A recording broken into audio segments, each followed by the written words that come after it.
This is the Discover Cars Countdown to Green as we get ready to go racing. For the 71st time, the NASCAR Nextel Cup Series has come to the historic 2-mile Michigan International Speedway, and the stakes have never been higher. Mathematically, 26 drivers still have a chance to race into the top 10. Realistically, the racing roster is just 18. And the challenge today, this wide and wicked fast track, where drivers charge down racing's thinnest line, that line that separates horsepower from heartbreak. That's 2 weeks in a row for the NASCAR Nextel Cup Series championship leader. Today was all my fault. Transmission trouble on the 24. What a disappointing day for Hendrick Motorsports. Last week, the championship leaders struggled, and the focus shifted to the race to the chase. The tempting turns of Watkins Glen did exactly what was expected. Tighten the field from 1st to 15th. Now, Jeremy Mayfield has what the other drivers want. 10th place in a valuable race. And 5 outsiders within 100 points. Today, Michigan, fast and furious. 4 races until the cut. And every driver knows exactly what they have to do.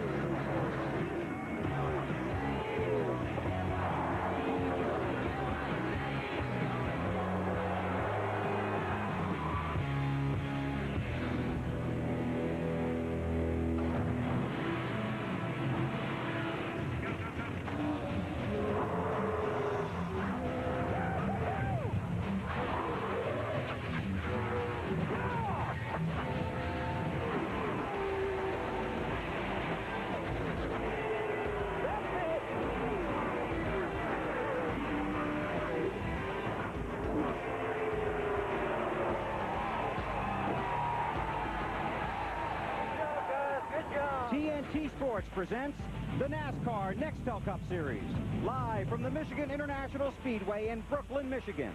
4 races remain to secure a starting spot in NASCAR's multi-million-dollar championship derby. And as the race tightens, the challenge becomes tougher. Hi, everybody. The TNT Race family welcomes you to Michigan. I'm Bill Weber.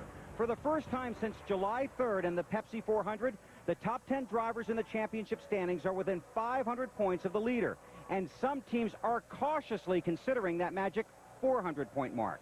4 races from now, after Richmond, everyone in the top 10 in the standings and any driver within 400 points of the leader will be eligible to chase the championship over the final 10 events. Now, qualifying here was rained out for the 2nd straight week, so the field was set by the NASCAR rulebook. That puts the guys at the top of the standings at the front of the field. We start this week with last week's winner. Here's Dave Burns. With Tony Stewart, who won last week and led the most laps. Smoke getting some help from his friends over here. You can make it 2 in a row today, duplicating what you did here in June of 2000. What do you think chances are? That's hard to say. I mean, we weren't the fastest car in happy hour for a single lap. McMurray, cut it down.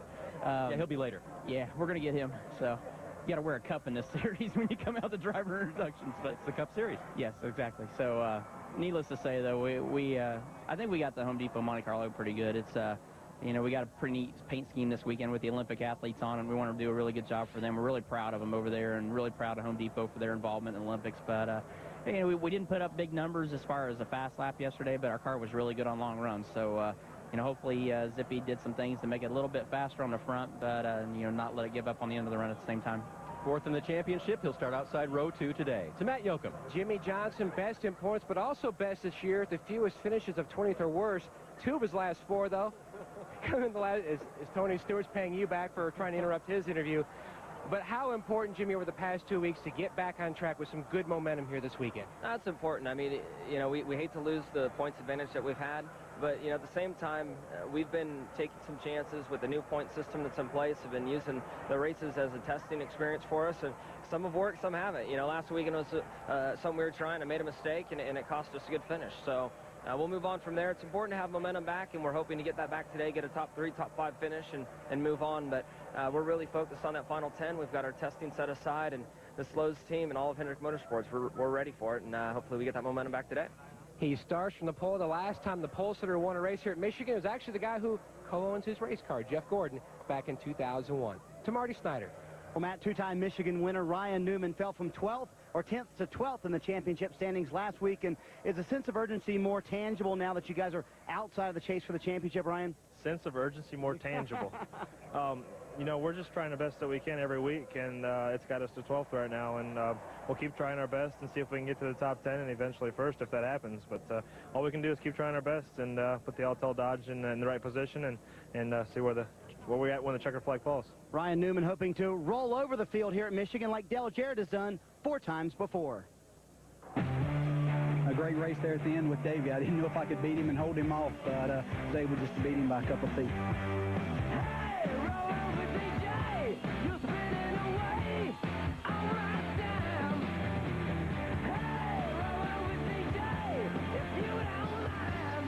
Probably the best race car I've ever driven. Yeah! This day's going to be all about Dale Jarrett. Driver, that's what I call drama on TNT today, baby. And Dale Jarrett hopes to deliver some more drama, dropping by the wagon. How are you? I'm doing great. Do you know how far you are out of 10th? How many points? I know it's 80-something. I'm not 87. Exactly sure. Yeah. So what's your sense of urgency then?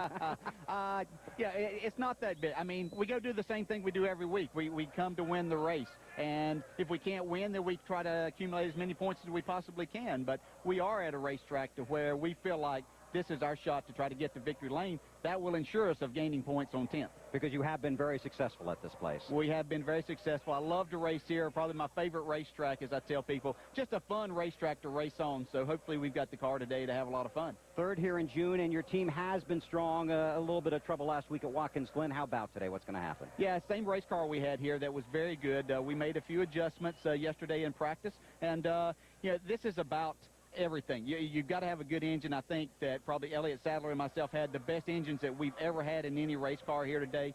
The car drives good. You've got to get through the corners. You have to be aggressive to a certain point and know when that aggression can take over and work to your advantage. How do you feel about the format?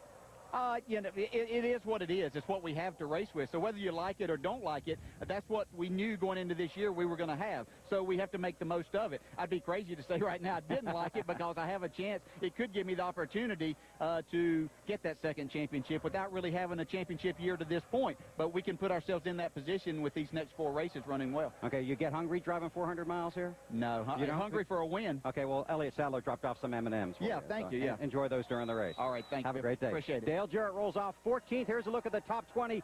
Heading into today's race, Jimmy Johnson's lead is the smallest in 5 races. The most points any driver can gain in one race, 156. That means 7th place Kurt Busch could leave here as high as 5th or as low as 12th. 13th place Mark Martin could leave here 8th. We'll see who shows us the horsepower and who suffers the heartbreak. That's the first lap. Here's what's coming up on the Discover card. Countdown to green.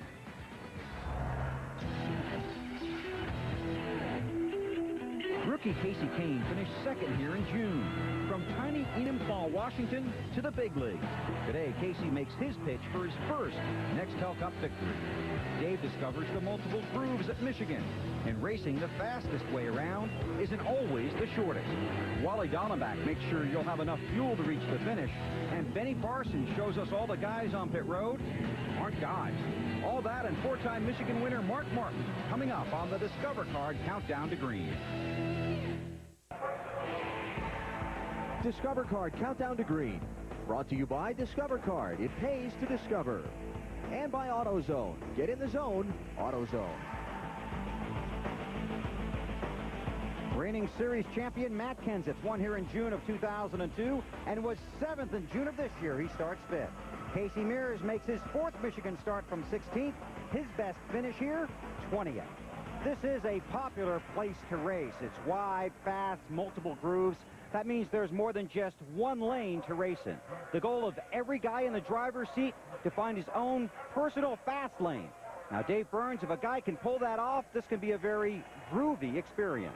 Yeah, and here's the question, Bill. If you had the choice on a final lap sprint between running the low line or the high line at this track, what would you choose? I'm taking the inside line. I'm a low groove guy. Well, and obviously, because it is shorter, it's the turns that makes the difference on an oval track. Their inner radius is shorter than their outer radius. In other words, the low groove is a shorter way around the track than the high groove. And at this track, it's an extra 400 feet less if you run the inside groove. But here's the problem. A 3,400-pound race car going into the turns at 200 miles an hour, it's not going to groove the shorter, lower groove all day long. You are going to see cars move up and use these higher lines all day long. So, Bill, I got to thinking. Oh, boy, about what? If I had a car that was faster in the higher line than your car on the short, lower line, I could beat you. Yeah, but you'd have to be hustling it around pretty good. Well, that's true. I've done the math, and it's an extra 7 miles per hour. If I'm 7 miles an hour faster, I can beat you on the outside line, even though it's 400 feet longer. That's a pretty good clip.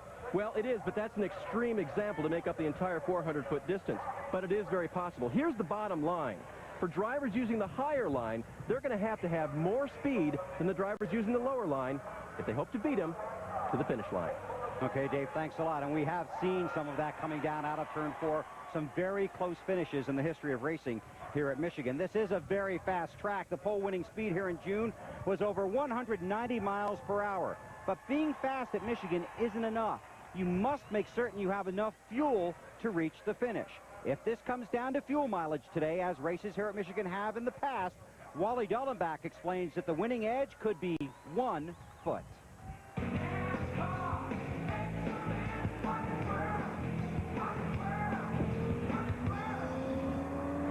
Welcome to Michigan in my Mount Q car. Now, last week at Watkins Glen, I explained to you how left foot braking was fast. Well, left foot braking can cost you here at Michigan this week, and I'll explain why. There's 2 ways drivers brake. Most of the guys left foot brake, like we showed you last week, but some guys right foot brake. Now, when you right foot brake in a place like Michigan, that saves fuel. Approaching the corner, left foot braker will keep his right foot on the throttle. He'll lift off the gas and he'll apply the brake with his left foot. But his right foot is always laying on the throttle and burning that valuable fuel. Now, here's where the right foot brakers have a little bit of an advantage in Michigan. As they approach the corner, they keep their left foot off to the side. They pull the right foot off the throttle, and they hit the brake with the right foot. That completely removes their foot from the gas, so there's no way of stealing that fuel even when you think you're off the throttle. That can really pay off at the end of this race. Another thing I'd like to cover is a lot of people ask me, why do you run so close to the wall? 2 reasons.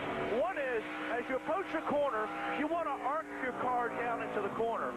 So you want to get to the right as far as possible to make a nice swing that helps the car arc into the corner. If you don't do that and you run in straight down at the bottom, you have to slow the car down more, and the car will want to push and go straight. That's the first reason. Second reason, why do you run so close to the wall running 180 miles per hour? My answer is simple. It's fun. Can I stay out a little longer? Sorry, Wally, you've been black flagged. Get up to the booth before we use our right foot. On this sunny day, a cloud hangs over the garage. Veteran racer Tom Baldwin was killed Thursday night in the modified race at Stafford Speedway in Connecticut. Baldwin's son Tommy Jr. is the crew chief for Casey Kane. Baldwin began his racing career in Long Island, New York in 1964. He was always one of the most colorful personalities in the sport. He joined the NASCAR Modified Series in 1985. He won 6 times, and just last season he was named the series' most popular driver. Tommy Baldwin was 57. Kenseth slides up the racetrack. Casey Kane cuts it to the bottom. Kane is on the move, going for the win at Rockingham. Casey Kane works to the inside lane, pulls even with Matt Kenseth at the line by inches.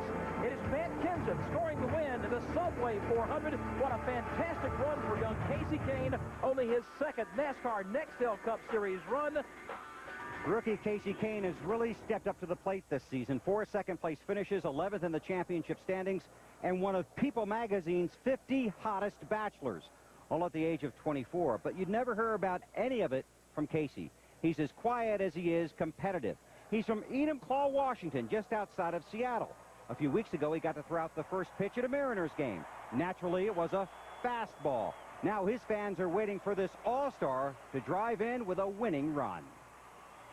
Describe Casey the driver, because you would have to know. Intense. Casey's intense. Why he's a good driver is because he drives with his brain and his heart. He's quiet, isn't he? He's quiet. I don't call him shy. He thinks before he speaks. He's always been that way, and he doesn't say a lot. He just says what needs to be said. I have a temper, a real temper when it comes to racing, and I don't show quite as much anymore, but just because of, you know, you don't want to throw the fits and things on TV and look like a baby, so I kind of quit doing that, but definitely can definitely get real, you know, excited when it comes to racing. He's still soft-spoken and quiet sometimes, but most of the time he's pretty fun, and I like him coming places because he usually buys, so it makes it cheaper on everybody else. Family values from the friendly Northwest. Tiny Enumclaw is a quiet community relaxing in the shadow of snow-capped Mount Rainier. Loggers and farmers have called it home for more than 150 years. Its newest export, Casey Kane, native son, NASCAR star. For the Kane kids, the seeds of a racing career were planted on their farm and fertilized by the excitement of the sprint car team owned by their father. My dad built a dirt track, oval dirt track out in our field, and had banking to it and everything. It was pretty cool. What was the key to winning?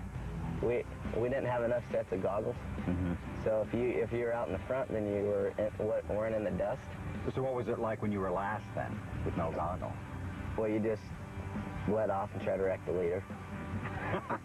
Did you watch that? Did you participate in any of that? Yeah. Sometimes they would have me come out and be the lap car. When he was 14, he came to me one day and he just said, "Mom, I'm going to race a sprint car someday. As soon as I grow up and leave home, I'm racing." When did he start showing that ability that, yeah, I think he can do this? Second race he was in. While committed to racing, Casey never ran from the other 3 R's. He got in the gas academically so he could move to the Midwest and graduate to the next level of competition. Casey took night classes, so he went after school to school again so that he could graduate early. He was taking college courses through Green River Community College as a high school student. So, you know, that in and of itself, it's a year-long course.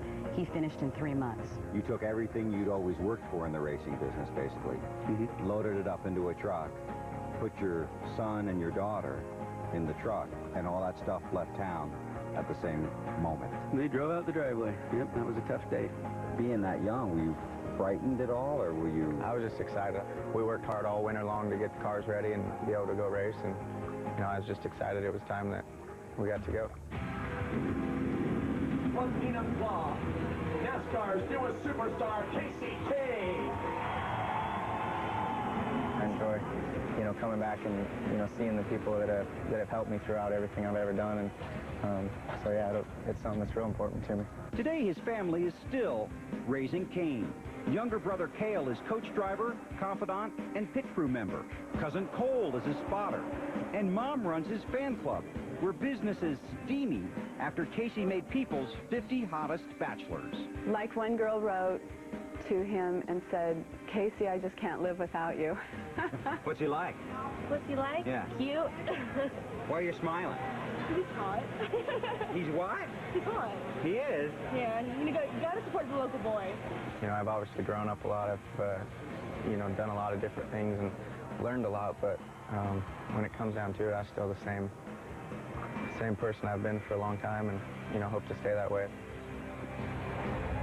Families are a mainstay in NASCAR. You've gotten a taste of the Kane family. We're all thinking about the Baldwin family this weekend. Your crew chief, Tommy Baldwin, obviously. Yeah, 4 second-place finishes, though, this year, and a little extra motivation today, don't you?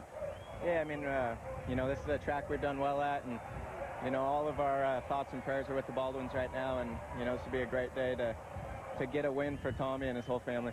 You have been awesome in this race car you're driving today. Finished second with it here in June. How good was it yesterday? It was a lot better yesterday than it was in June, so we'll see what happens today. There you go, better than that. And a little tidbit, Bill, the Koss family is driving us around the racetrack. In June, they drove Ryan Newman around the racetrack, and he won the race.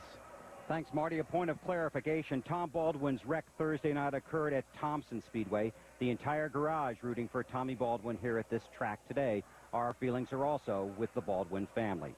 Michael Waltrip's best finish at this track, 4th in June of 2002. He has 4 top 10 finishes in his last 5 starts here. He rolls off 17th. Next to Rusty Wallace, a 5-time winner at Michigan. He's looking for his first top 10 finish in Charlotte in May, 11 races ago. Discover Card Countdown to Green. Brought to you by Discover Card. It pays to discover. And by Little Debbie, when you're on the go, nothing sounds as good as a Little Debbie single serve snack. Unwrap a smile.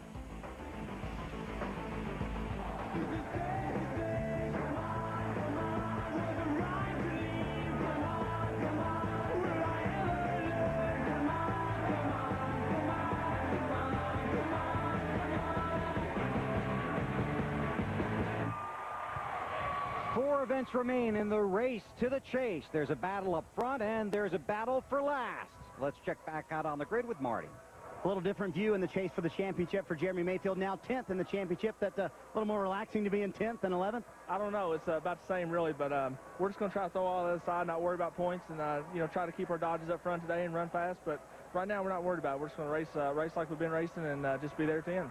Jeremy riding the wave of 5 straight top 11 finishes. Matt?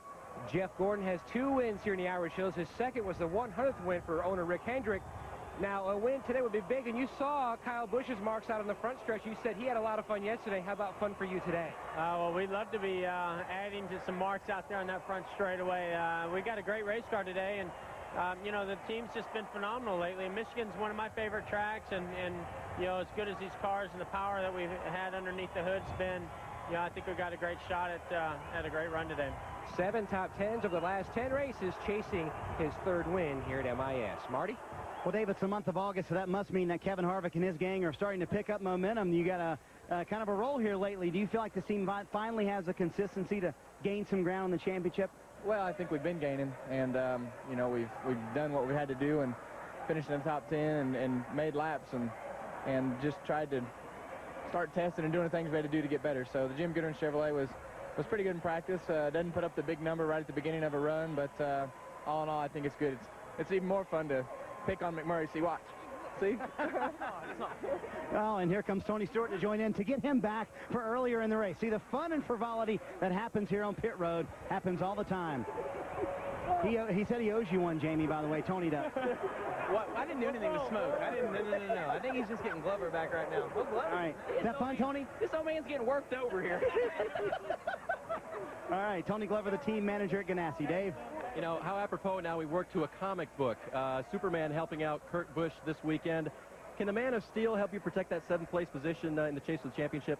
Definitely. That's what we're banking on. And if you find different villains or different foes and all the different types of corners that we have today, we'll have to use the Superman powers to blast through it or see through it or use any kind of powers we can to get through it.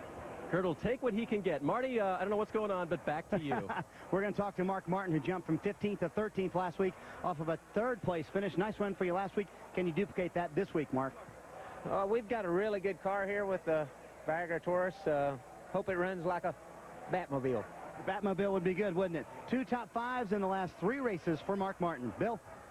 Thank you, Marty. Nextel Cup racing is a team sport. There are all the people you don't see. Then, of course, there are the people you do see. The driver in the seat, the crew chief on top of the box, and, of course, the over-the-wall guys. Well, as Benny Parsons found out on the 49 team of Ken Schrader, the extra man over the wall is a girl.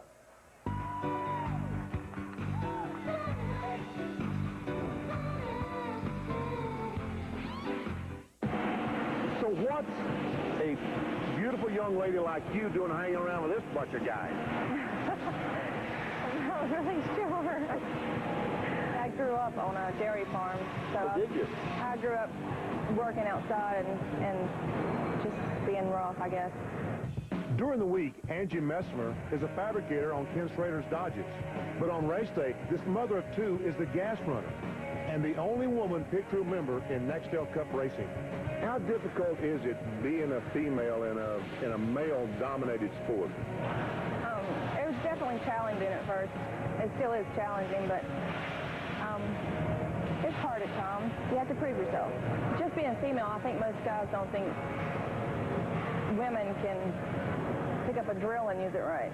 Just the way men act and talk and whatever, that really isn't a problem for you? No. Good. I just got to prove I'm tougher. You got to be tough in this sport. Dale Jarrett is looking for his first win since Rockingham in February of 2003. But he does have those 4 wins here. Now, in 70 races at this track, only twice has the eventual winner started 11th. Both times in August, both times it was Dale Jarrett. including August of 1991, when Dale Jarrett got his first Nextel Cup Series win after starting 11th. All that being said, today Dale Jarrett starts 14th, and nobody has ever won a Nextel Cup race at Michigan after starting 14th. Now, you don't have to look it up because we already did. Well, what's that, you ask? Who's starting 11th today? Well, starting 11th today at Michigan, Casey Kane, looking for his first Nextel Cup Series win. The countdown is at 0, and Nextel Cup racing from Michigan is coming up. This has been the Discover Card Countdown to Green. Let's go racing.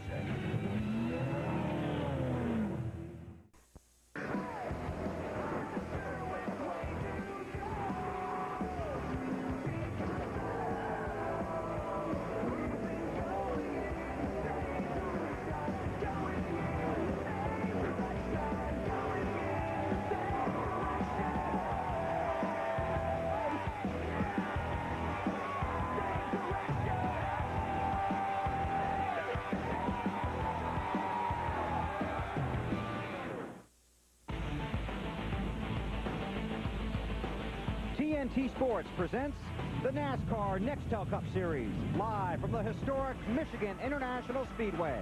A fast track, a beautiful day, the sun is shining, but you can still see the stars. All 43 of them ready to race, and we're ready to throw it up to the guys in the ties, Alan Bestwick, Wally Dellenbach, and Benny Parsons. Guys in the ties, can you help us work on changing that bill? That's another discussion. Hey, this is a great racetrack here in Michigan. Couple things you can always count on seeing here. Lots of side-by-side racing. And Benny, somewhere near the end of the day, maybe some fuel mileage figuring in. Always fuel mileage at this racetrack.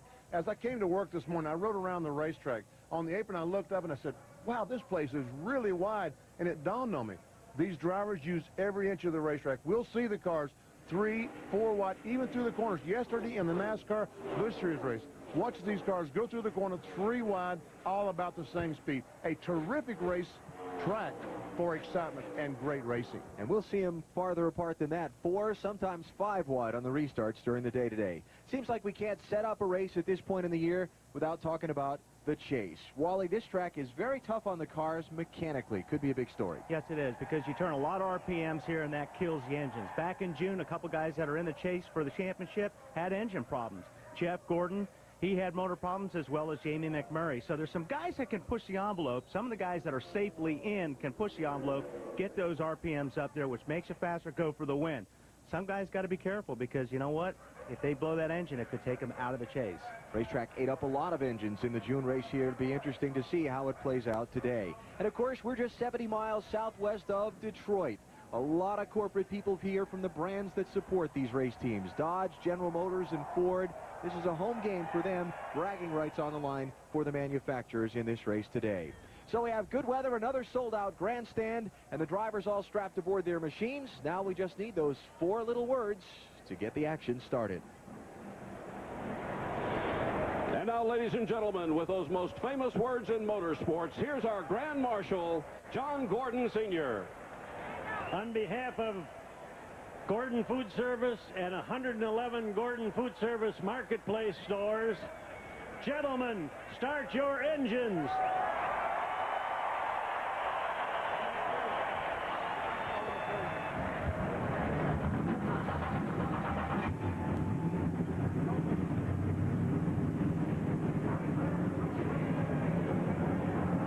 There's a reason this track is sold out, 28 straight races, good racing. And we'll see how today's action unfolds when the green flag waves next. You're watching NASCAR on TNT.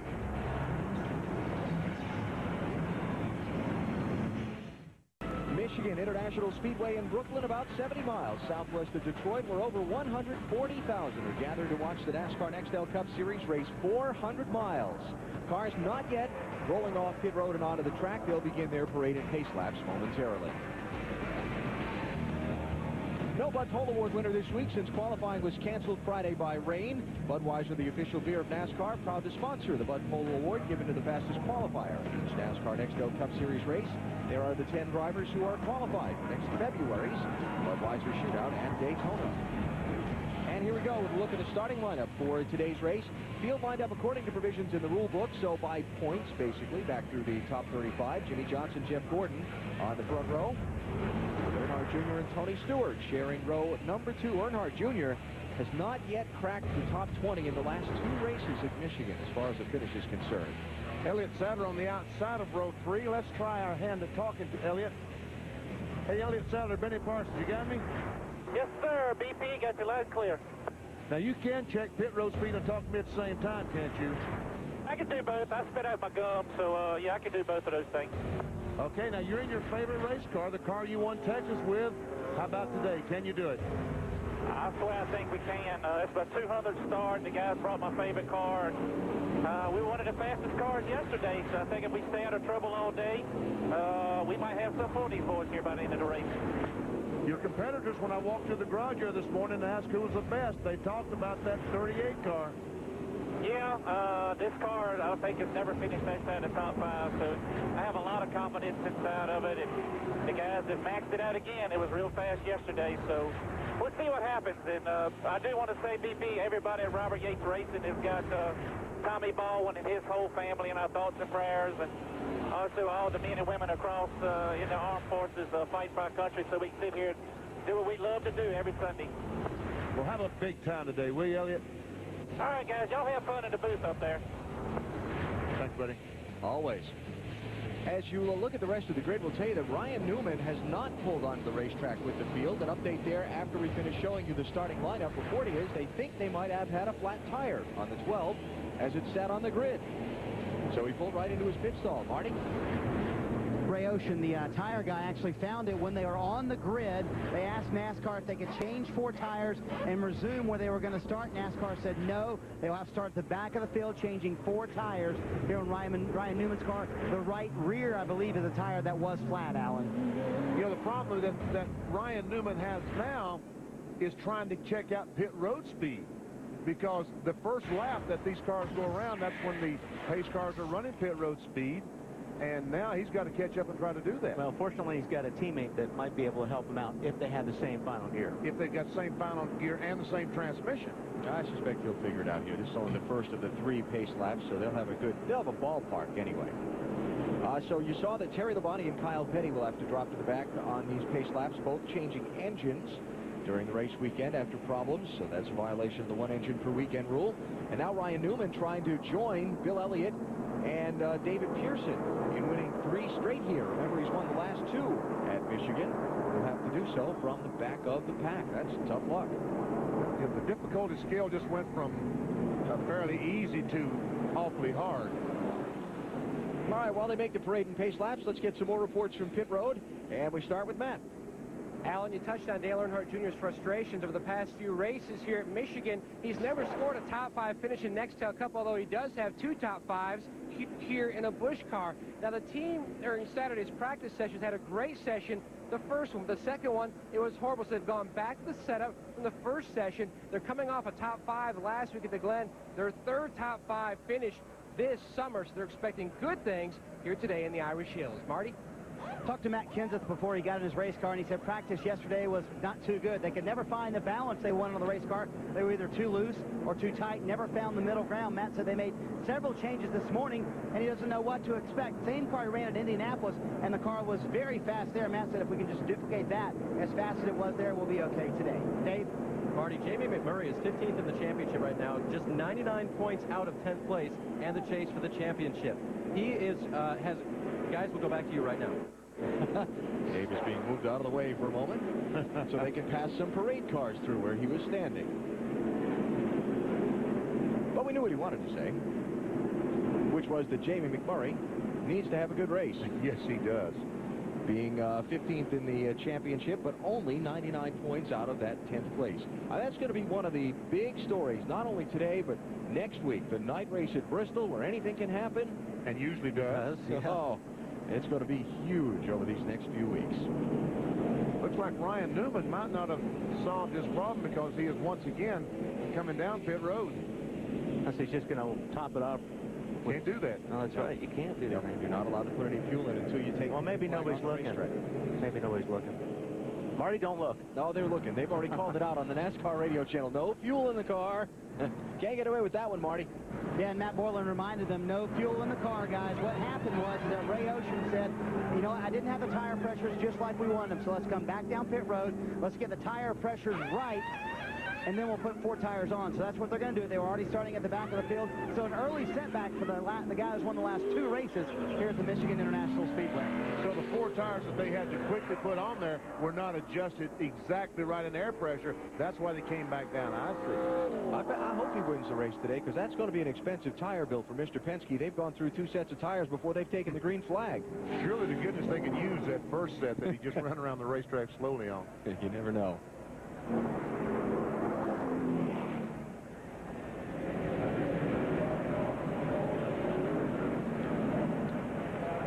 Lap away from the start.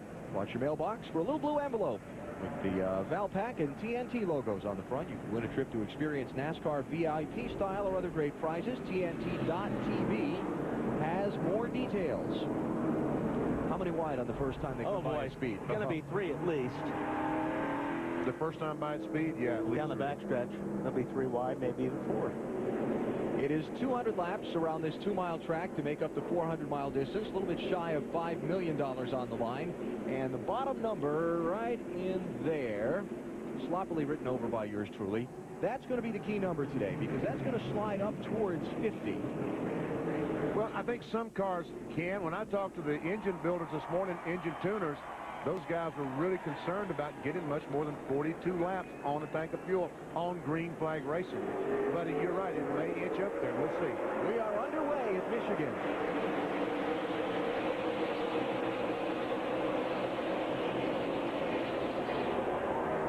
There's 3 wide.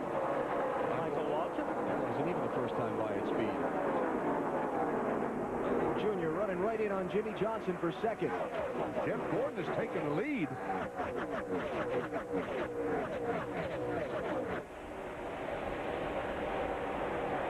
Now there's a rush hour shot, isn't it? But a little bit faster than 75 miles an hour. That's 3 wide. Up there in the middle. Trying to make it 4 wide. Jeff Gordon leads lap 1. Earnhardt Jr. is second. Side by side for third. Tony Stewart inside of Jimmy Johnson. 20 and 48 respectively, with Elliott Sadler just behind them. And this is what makes this racetrack so fun to drive. Like you talked about at the opening, BP, there's a lot of racetrack you can use here. Jimmy Johnson. And they use it. And they use it. Working back on Dale Jr. and Stewart going to make it 3 deep in turn 3. And Tony, we'll see that 20 car down next to that white line most of the day. Elliott Sadler's got a very good run. 38 car. And the draft will come into play here. As you can see, push the 8 car by the 20 car, Tony Stewart. So it does help. Casey Kane in the 9 working on Kevin Harvick. And whoa! Little bumper tag there. Wow. For second place, Jimmy Johnson. Oh, trouble. One spinning down at the bottom. It's Casey Kane. Oh, man. Good job. And the caution flag is out. And I don't think he has any damage except to his 4 tires. 4 tires. And his track position. Track position is just ruined. And can he get back?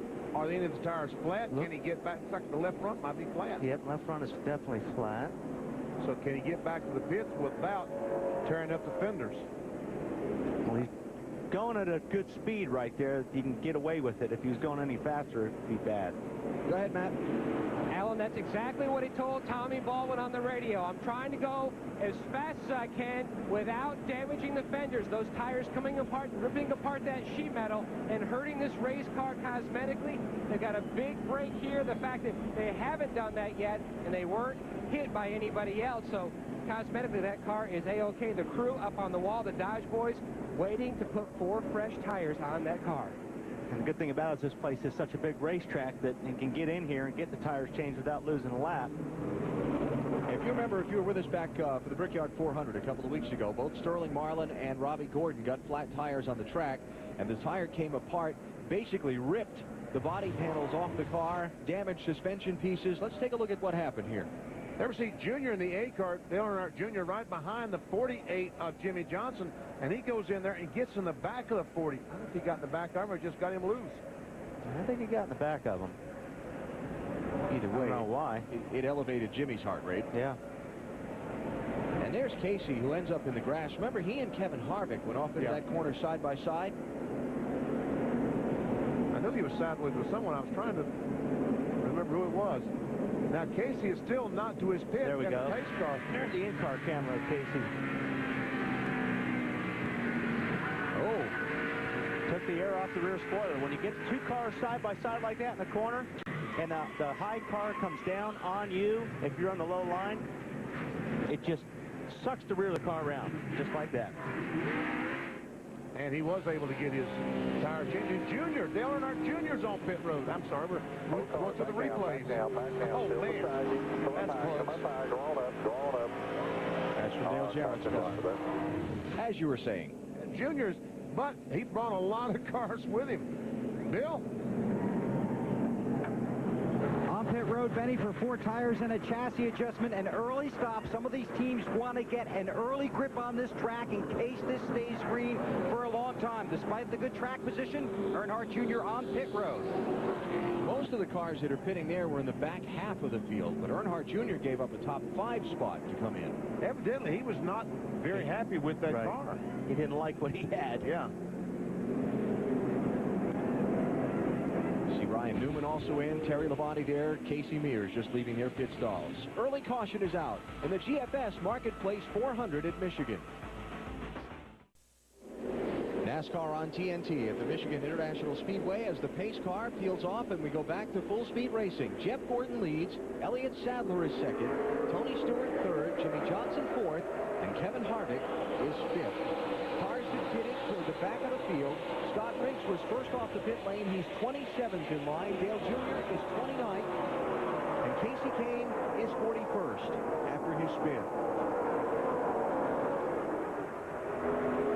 Hey, Matt, any kind of damage to the 9 car, do you know?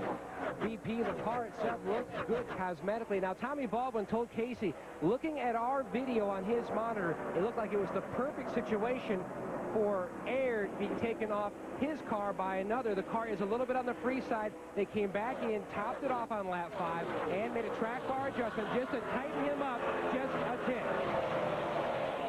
All right, so Casey lost his track position, started in the 11th spot, and he's got a big hole to dig out of. And Kurt Busch in the 97 car, driving on the inside of Jeremy Mayfield, 19. It's for the 6th spot, and Busch's car was pretty good yesterday in practice. There's all kinds of Superman lines there, but we'll save those for later. Yeah, much later.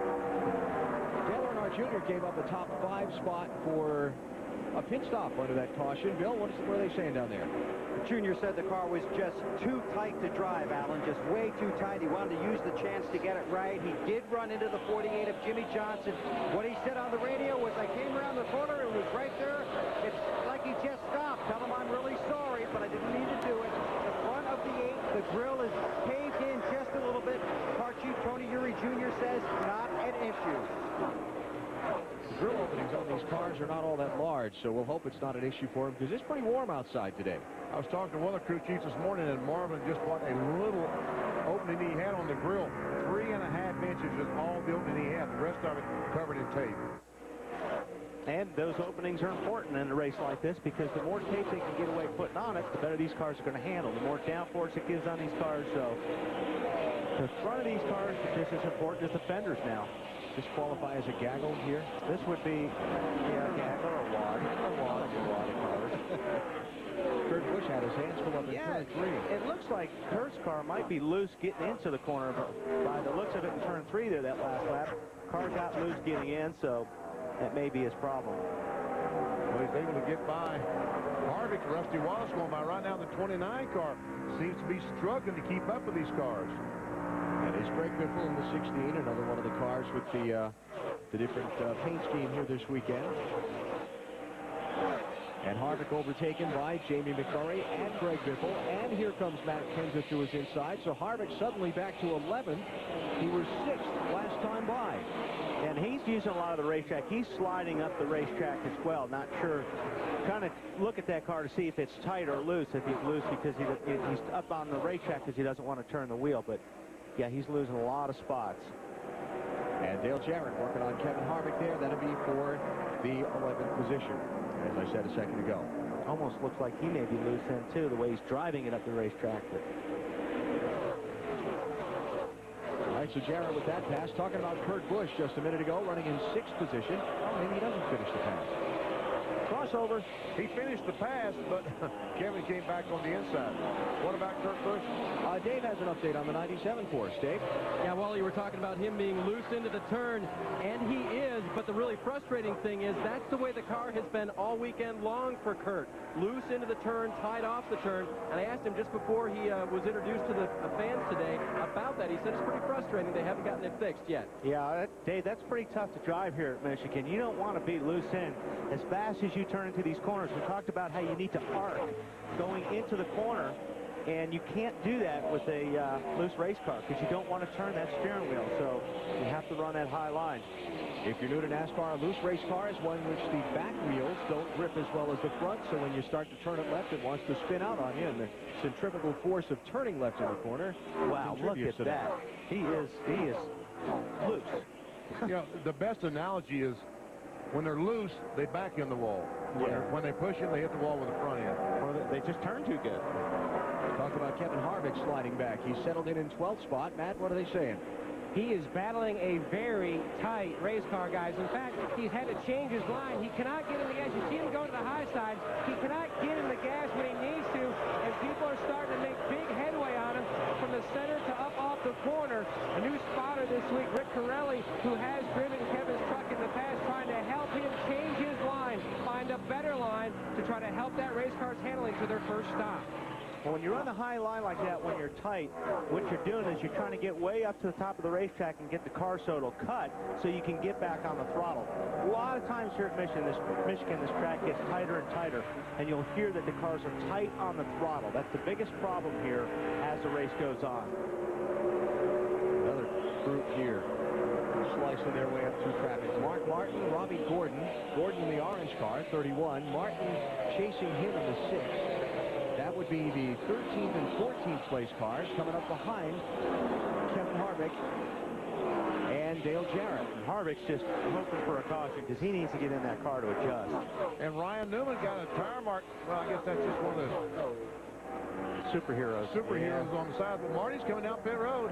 Boy, it's already been a long day for the 12-bunch BP. He came on the radio 2 laps ago, said the water's at 240. The lap before that, 250. Now it's at 260, and there is some debris on the front of the grill. You guys talked about all the tape that these teams run for downforce.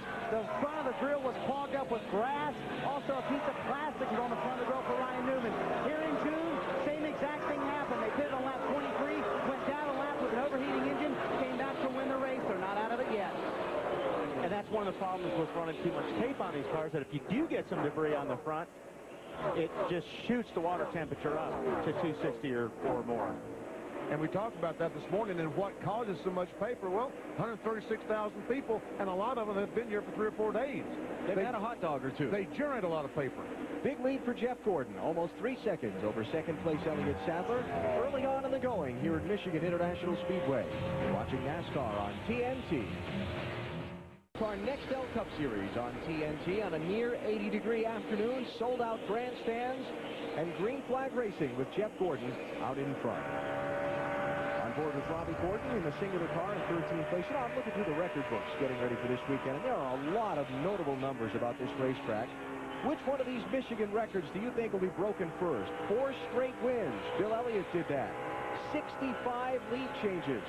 One of the closest margins of victory ever in NASCAR. Or fastest average speed, 173.9. That was a caution-free race. Dial us up, give us a vote, and we'll see what you think later on. Opinion? Yes, I do. Okay. Well, I'm hoping. I don't know what. You know the drill. Save it for later. Yeah. Okay. All going Jeff Gordon's way so far. Do I have an opinion? Yeah, that was a silly question, wasn't it? You see nobody else even in the box with Jeff Gordon. 3 seconds back to Elliott Sadler, but a new third-place runner really on the move. He really is. In the last few laps, Greg Biffle in the 16 car, who's currently running in third spot, has been the fastest car, and he started 24th. Bill, where did all this speed come from? He's the Flash, Benny. Oh, I see. He's the Flash. Car's just a little loose, but it is really quick. He's, as according to the crew, he's hoo-hawing on the radio, going hoo-ha! He also said those guys are in trouble now. Greg Biffle, fast car, a lot of confidence. Look how fast he is coming up on Elliott Sadler, who's in second place. That car is hooked. And look at, notice how close the front valence of Biffle's car is to the racetrack, especially in 3 and 4. Practically dragging on the racetrack, which is a good thing. Making that car stick. Last lap, he was almost a half second faster than Jeff Gordon. And watch this. Is he going to pass him in one corner? I'll tell you what, that is quick. Check our speeds at the line and see Greg Biffle's last lap compared to Jeff Gordon's. There it is. Faster. And even past Elliott doing it. Mark Martin making some progress up through the pack, joining the top 10. And the second fastest lap of the top 10 that time by. Greg Biffle's never won an Nextel Cup Series race. Best finish this season, 4th in the Pocono Racing. I never won. What am I thinking? Daytona. He hasn't won a race this year. That's what I knew what you meant. Yeah, I knew what I meant. I'm sorry he caught that because we were ready to pounce. He's got 3 top 10 finishes this year, and 2 of them came in the last 2 oval track races at Pocono and Indianapolis. So a program turning around and starting to move forward. But if you remember back to California Speedway, he had the best car there. He had the fastest car there and broke the transmission on one of the restarts. And you know what? Well, let's see. That was in turn 1. I was just looking at the RPMs there, Benny, and I only saw 9,000 RPMs going into turn 1, but they have a lot of headwinds. So let's see what it looks like down in turn 3, because that doesn't seem like a lot of RPMs compared to what we've seen. No, that's we only saw 9,000 there, but the pace has slowed down. They're about a second slower than they were 3 or 4 miles per hour slower than when they started. With fresh tires, we might see 92, 9300 RPM. Some of these guys were turning 95, 9600 RPM. I know. That's what someone told me this morning. They were turning 9700. Hey, Benny. Yeah. You know how I said that Biffle said they're in trouble now? To his crew? Yeah. The last time he said that, guess where that was? California. You got it, baby. All right. So Greg Biffle marching up through the field to second place, but he's trailing Jeff Gordon by 3 seconds after 50 miles of 400 here at Michigan. Gordon out in front, looking to continue the closing rate he's enjoyed over the last couple of weeks on Jimmy Johnson in the lead for the NASCAR Nextel Cup Series Championship. Live at Michigan, the caution flag has just come out. Hermie Sadler's car with a big puff of smoke down the back straightaway, and the yellow flag to check for oil and debris after 29 of 200 laps. A big break for some of these guys that were struggling, trying to find the speed. Jeff Gordon running around the racetrack, about to put some of them a lap down. So we'll see pit stops here for the leaders, especially the cars that did not pit under the earlier caution. Question is, if you're Dale Jr. and you're back in 30th and you pitted the first time, do you do it again? Or do you try and get some of your track position back? It depends how good your car is. If they fix the car, I'm saying he's coming in because he hadn't made any progress since the restart. I would say he's coming in too. Well, let's see. Here they come to the opening of pit road. So it's Jeff Gordon leading, Greg Biffle second, Elliott Sadler third, Kurt Busch fourth, and just as the yellow came out, Rusty Wallace took fifth away from Tony Stewart. And then it's Jeremy Mayfield, Mark Martin, Matt Kenseth, and Jimmy Johnson rounding out your top 10. And let's go to Matt. The first car of the leaders to pit will be Jeremy Mayfield. They're going to make a chassis adjustment and also air pressure adjustment. He said the car was good, the track was slick, but it was just a little too tight for him. They're going to adjust on the 19, Dave. Kurt Busch running fourth, middle of your screen, comes in for a 4-tire change. His car was staying loose in, but it was getting tight out the corners. Track bar, air pressure adjustment for him. Bill. Jeff Gordon, just a slight air pressure adjustment on the right front. Was a little loose early in the race. Wanted to know what Biffle's line was. Marty? Bill, Tony Stewart in the 5th position, tight everywhere. He said a pound into the right rear, air pressure adjustment for him, and Wedge as well, trying to get the 20 car out fast, but a lot of guys were a little quicker. 2-4. Holding serve. Jeff Gordon's team off the pit lane first. And Matt Kenseth rejoining the chase. Dave? His car was a little bit loose on the start of the run, expected it to tighten up a little bit, didn't quite get there, so they made a track bar and air pressure adjustment to help Matt. And right now, Jeff Gordon looks up in the mirror and sees a couple of those Rosketeers.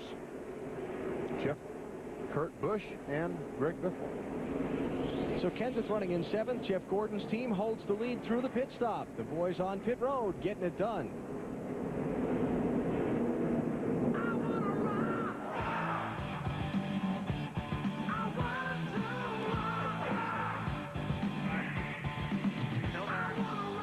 Whole car, back down, back down, back down. Oh, caution's out for that. TNT Sports at Michigan International Speedway with the Nascar Nextel Cup Series. Jeff Gordon leading onto the second caution of today's race. Tony Stewart not only won the race at Watkins Glen last Sunday, his team won the McDonald's Drive-Thru Pit Crew Championship fueled by Powerade. That would be the driver chiming into the background. They got Tony off pit road quicker than anybody else on a participating team all day and picked up the prize of the $20,000 for the day. Very close for the season-long $200,000 top prize among those teams. Tony is in 5th, carrying some Olympians on his car in pursuit of racing gold today here in Michigan. Live from Michigan International Speedway and half a lap from the restart. NASCAR on TNT with the NASCAR Nextel Cup Series. Jeff Gordon is your race leader. Jimmy Johnson is not leading. In fact, he's lost a pretty good bit of ground since the initial start of the race. He's back in 10th. Marty?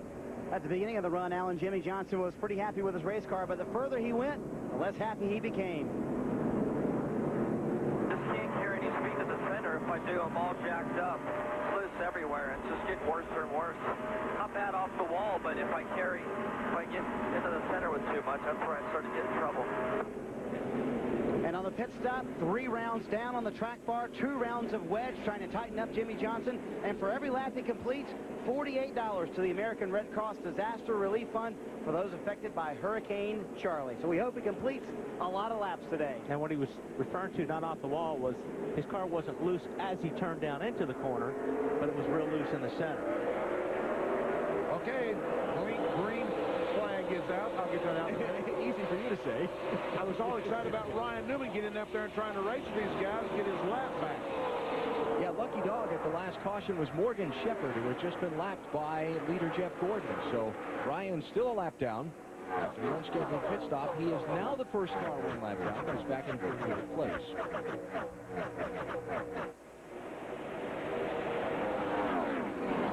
Tony Stewart, Elliott Sadler, 4th place.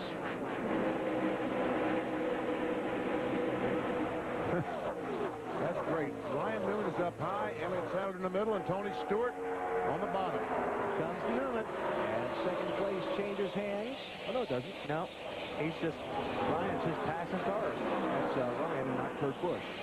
Going by Biffle or trying to get by him.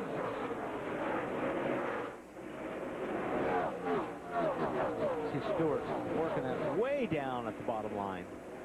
Talked about Tony carrying Olympians on his car. Home Depot, one of the Olympic sponsors, and Tony's got a few American athletes that are over in Athens featured who are employees of Home Depot. I'll tell you what, those athletes are doing fantastic over in Greece. Stewart right now hanging in there, 5th place. I'll check that 4th place. Having just disposed of Elliott Sadler. And next up will be Greg Biffle in his sights. Talked with Tony before the race. He said he thought his car was better on the longer haul, but in this little short run since the restart, it's looking pretty good. Yes, it is. A lot of guys are running the middle or a little bit higher.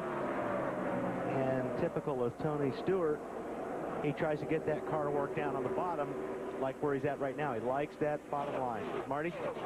Yeah, we're talking about that Olympic paint scheme, Wally. Home Depot has a little program. They hire Olympic athletes. They've already won 3 golds in Athens. That's pretty cool. In kayaking and also swimming, those athletes have won 3 gold medals so far in this game. Tony Stewart, as you mentioned, Wally, likes to run that low line, and his car was loose in. When it's loose in, he can't run the low line like he liked. That's why they were trying to tighten up that car. Looked like they made some pretty major adjustments on that car during the pit stop. And the last time, when they threw the green flag to start the race, Tony Stewart came forward. and looked like he was going to challenge for the lead, but in 5 or 6 laps, he started drifting back. Same deal. He's up there on the green flag trying to get by Greg Biffle, and now it looks like Biffle was able to drive away from Tony Stewart. Just behind them, change for position. You see Rusty Wallace now in front of Elliott Sadler, so Rusty moving forward to the number 5 spot. 5-time Michigan winner Rusty Wallace started 18th today. Bill? Out of that 2-car, Rusty Wallace, basically the problem was he needed to load up the left front a little bit more, so they did that with an air pressure adjustment and a wedge adjustment. So Wally, as he's chasing down those leaders, that's something he's got to work on. Speaking of leaders, we want to have a new one. This time they go by the start-finish line. I think that Kurt Busch will get credit for leading this lap. Right you are. Superman. He's feeling like it, the way that race car's driving. But what we love about this racetrack. Here comes Jeff Gordon back on the outside. Now, if the start-finish line were back there, I think Jeff Gordon might have led a lap, but it wasn't. It's up here. We'll talk with Kurt's crew chief, Jimmy Fennig, this morning as he slides by and takes the lead. One of those drivers in the mix, being on the bubble in the race to the chase. Kurt, 7th in the championship, only 122 points ahead of 11th. 5 bonus points there for leading a lap. Jimmy very concerned about not having a mechanical problem today. Yeah, you get the most points by winning the race, but you really get hurt if you fall out. Yeah, although they're in the top 10, they're still, like you said, they're nervous. They're looking over their shoulder because one bad race, and it could put them actually out. So, sure they're nervous. And Jeff Gordon about to lose the 2nd spot to another Roush-Katir, Greg Biffle. Second. As Biffle ran an entirely different line that time because he drove the car in turn 3 so hard to get by Jeff Gordon, he couldn't make it turn. Jeff Gordon back to 3rd after dominating the opening stages of this race. Gordon led the first 30 laps, gave it up for 1 lap on a pit stop, and Terry Labonte stayed out to lead a lap. And then Gordon out in front again from lap 32 to 38 before Kurt Busch went by. Jeff Phil Weber, that thing looks loose to me. I don't know, Bill. I don't know what they did on that last pit stop. 24 looks a little bit loose right now. Air pressure adjustments goes into the turn, can't turn the car at all. That would be tight. Yeah. Gordon hanging on to 3rd spot for now as Rusty Wallace has got about a 2nd and 8/10 before he can close up and challenge Jeff for that spot.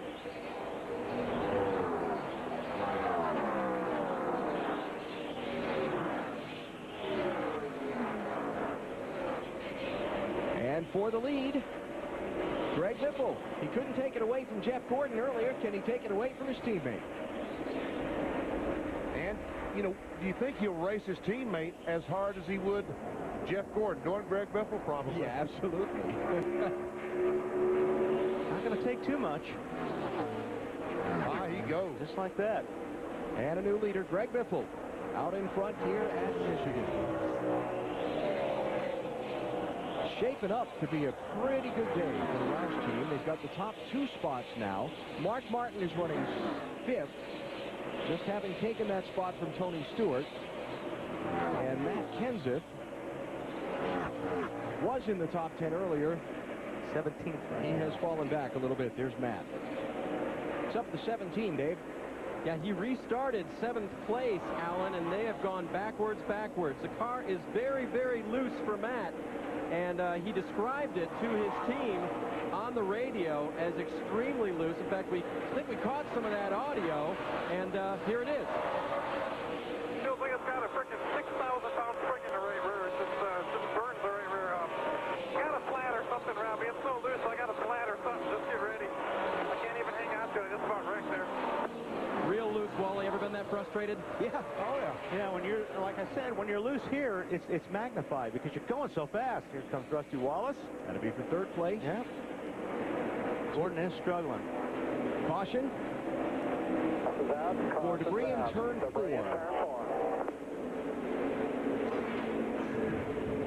And so yellow flag number 3 in the race. All those guys are screaming about race cars, Benny. We're going to see a lot of cars coming in pit lane. Well, there it is. Piece of debris, and they're running over it.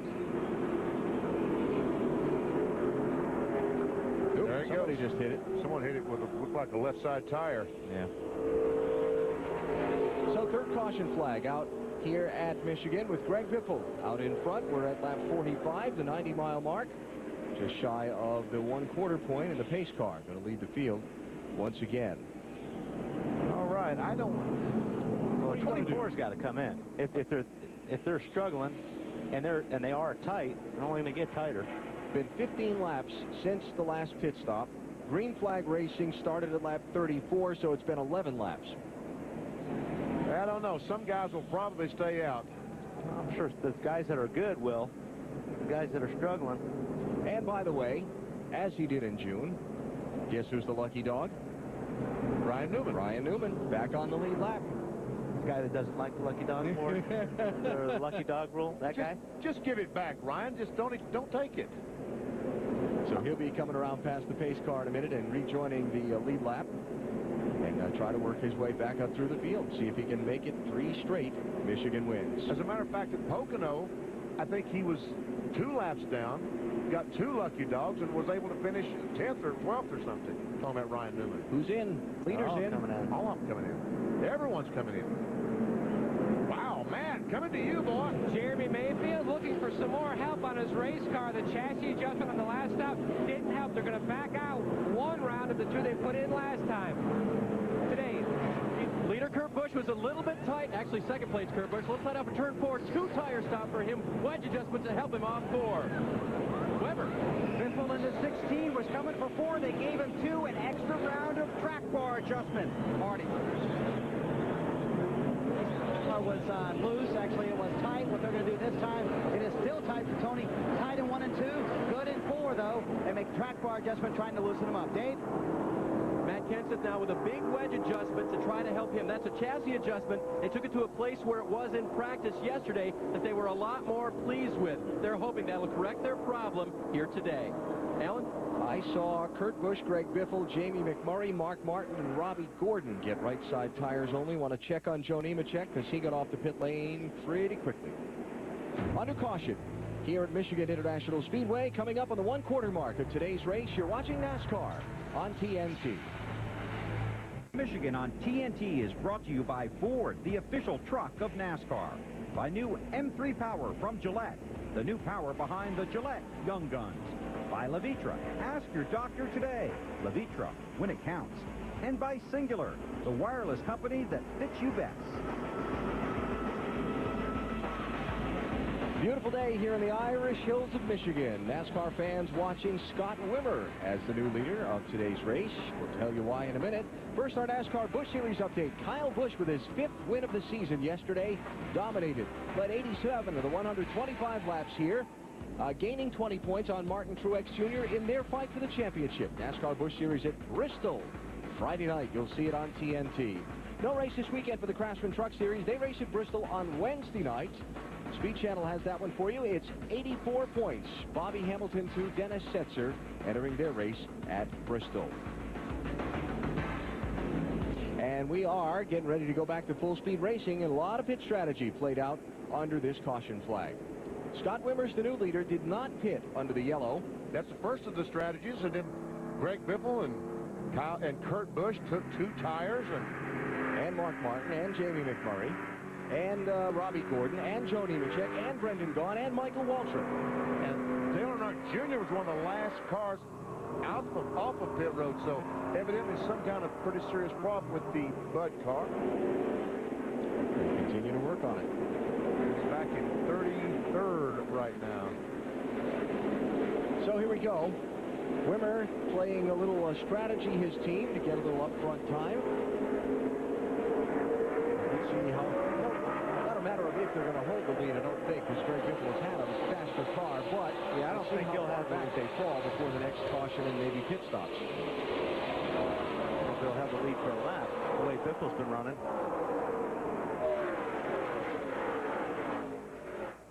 Yeah, here goes Biffle trying to take that lead off turn 2.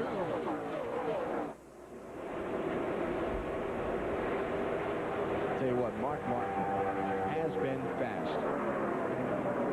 He had moved up into 5th place before the yellow flag. And now he's going to follow Greg Biffle around Scott Rimmer and maybe go by Biffle for the race lead. And Kurt Busch is going to go 3 wide to try to take over at 4th or 3rd or whatever spot that was. I guess that's 3rd he's trying to take over. It depends on what moment. Yeah, exactly.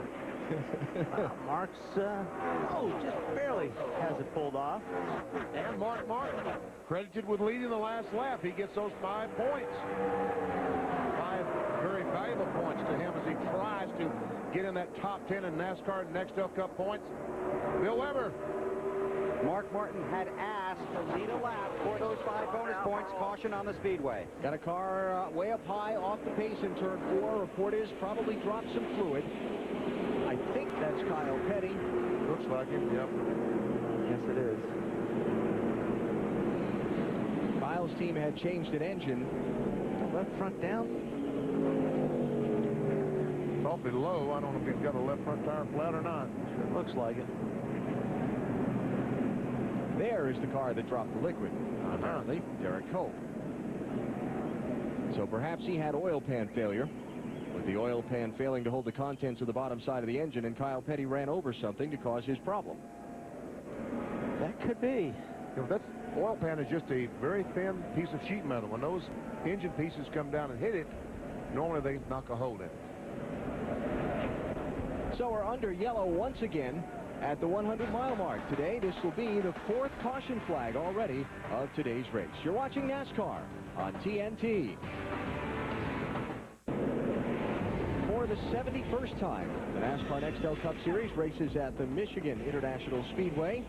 And the race under caution with Greg Biffle as the leader. Our Wendy's race menu next weekend, it's the night race at Bristol.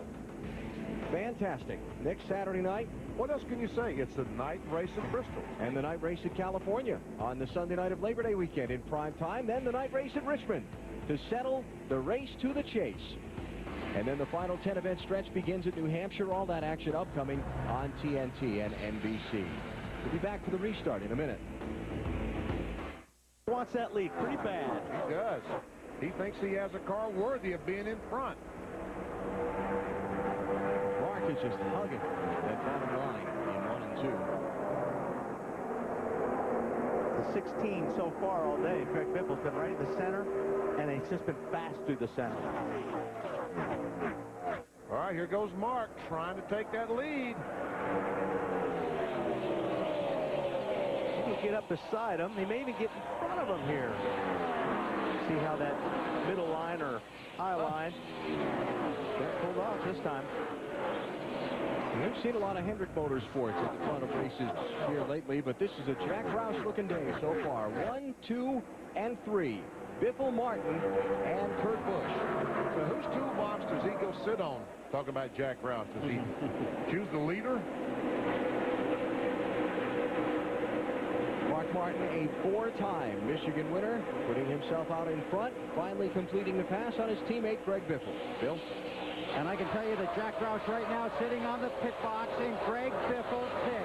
Biffle having a good run, giving up that lead to Mark, who needed the 5 bonus points. But here was the radio communication between 16 driver and 16 crew chief.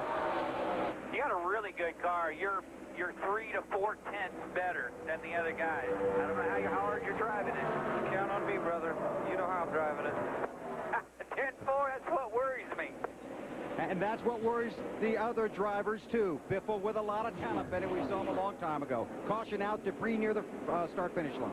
Yeah, near the flag stand. So yellow flag again. Brother. Man, oh, man. This would be number 5 already in this race. We are struggling. Oh, but hey, folks, you've got to throw the caution flag when there's a piece of metal like that laying on the racetrack. Oh, yeah. Not that any of them haven't been worthy. Exactly. It's just, you know, we just keep having these things. Having trouble getting this thing going. Yep. So caution flag is out. Let's see. Who's going to pit this time? Probably not many. Since they were just a little bit ago and haven't done very much green flag racing. Let's take care of some business. We'll come back when we get ready to go back to green flag racing. Michigan International Speedway, the NASCAR Nextel Cup Series on TNT, running under caution, the third caution in the span of 12 laps. A little bit of trouble getting the momentum going here in this part of the race. Let's check our Singular Wireless Race Talk poll results. Which of these Michigan records do you think will be broken first? Most of you think another caution-free race. That's what I was going to pick. But guess what? It ain't going to happen today. Yeah. I don't know the way things have been going for Ryan Newman around here. That 4 straight wins. I was hoping for C. Yeah. Less than a second win margin. Another lap or so before we go back racing. We've been talking about Dale Earnhardt Jr. What's been going on with him, Bill? He's back in 24th place. Yeah, just way, way, way too tight. So they went ahead and tried to loosen him up as much as they could. They told me on their last pit stop they changed everything except the paint scheme, including hooking up the rear sway bar. So he is fighting a car that is just way too tight, trying to make it better.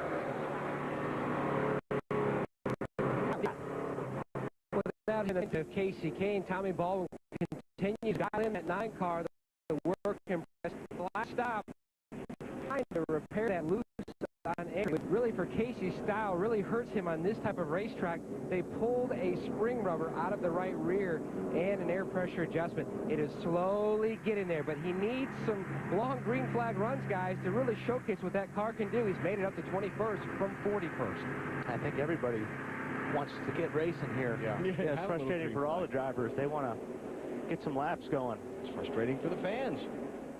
But we'll try it again. Green flag about to come out. I remember Casey Kane, if you weren't with us earlier, was involved in a spin back at lap number 4 off of turn number 2 when he was running in the top 10. And that's how he got as far back as 41st. Mark Martin leads. Greg Biffle second. Kurt Busch third. Jamie McMurray fourth. Brendan Gaughan fifth. And Rusty Wallace, Robbie Gordon, Jimmy Johnson, Jeff Gordon, and Tony Stewart.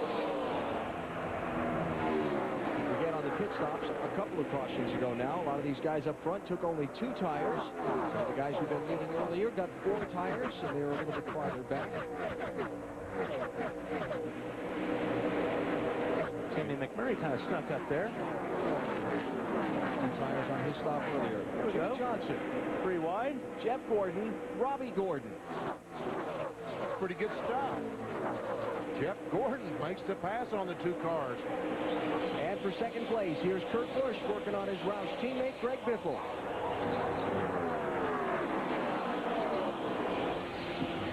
And it looks like he's got it. Talking about Jamie McMurray there, Wally. He's lurking right back there in that lead group now. Yeah, it looks like also Biffle, maybe those 2 tires aren't gripping as well, obviously, as that 4 tires. He's sliding up the racetrack a little bit more, BP. Yeah, it looks like that was not exactly what they needed with those 2 tires. He's going to try the bottom of the racetrack, see if he can get the grip that he's accustomed to so far today. Not a bad corner. Brendan Gaughan running right behind the lead group in 5th place. Also 2 tires on his stop in the 77. Then Rusty Wallace. Jeff Gordon did complete the pass on Robbie Gordon. That puts him up to the number 7 spot. And here comes Jimmy Johnson. Stewart.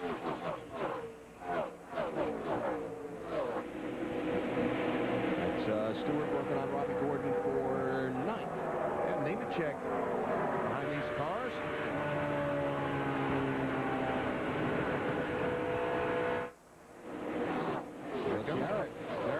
Jarrett DJ on the move in that Ups car. Yeah, Jarrett can run that bottom line. I always see these Yates cars being very strong here. If they can get their car working on the bottom, they usually have the motor to make the pass. 4-time Michigan winner Dale Jarrett visited with Bill on the wagon before the race, talked about his position in this race to the chase. DJ coming into this weekend 14th in the standings, but 87 points behind 10th place at a track where he has done very, very well. And see, he almost did exactly what I was saying. Down on the bottom. Oh, 3rd spot Biffle, 16 McMurray, and 42 the star on the hood is McMurray. That was a close battle for 3rd spot. And farther back, you see Dale Jarrett completing the pass on Robbie Gordon. That puts DJ up to 10th spot. into this group from behind is Elliott Sadler in the 38 car. Elliott started this race up in 6th place, fell back a little bit, Bill. Now he's trying to work his way back up from 14th. Boy, you're not kidding. It's been an adventure for Elliott Sadler. Really couldn't find a handle on his race car, and he tried to explain it to his crew chief, Todd Parrott. Man, I don't know what's the... I mean, this car's never felt like this before. Just feel like the front tilt jack stand. Can't get it to react to anything. I can't get it to react to my brake pedal or gas pedal or anything. It's reacting now. Basically, the car was tight.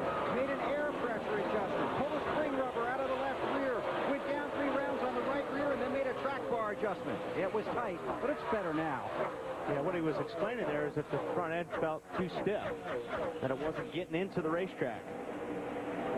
So Elliott Sadler maintaining right now in 14th and 15th positions. Well, I say maintaining. Here comes Scott Riggs by him.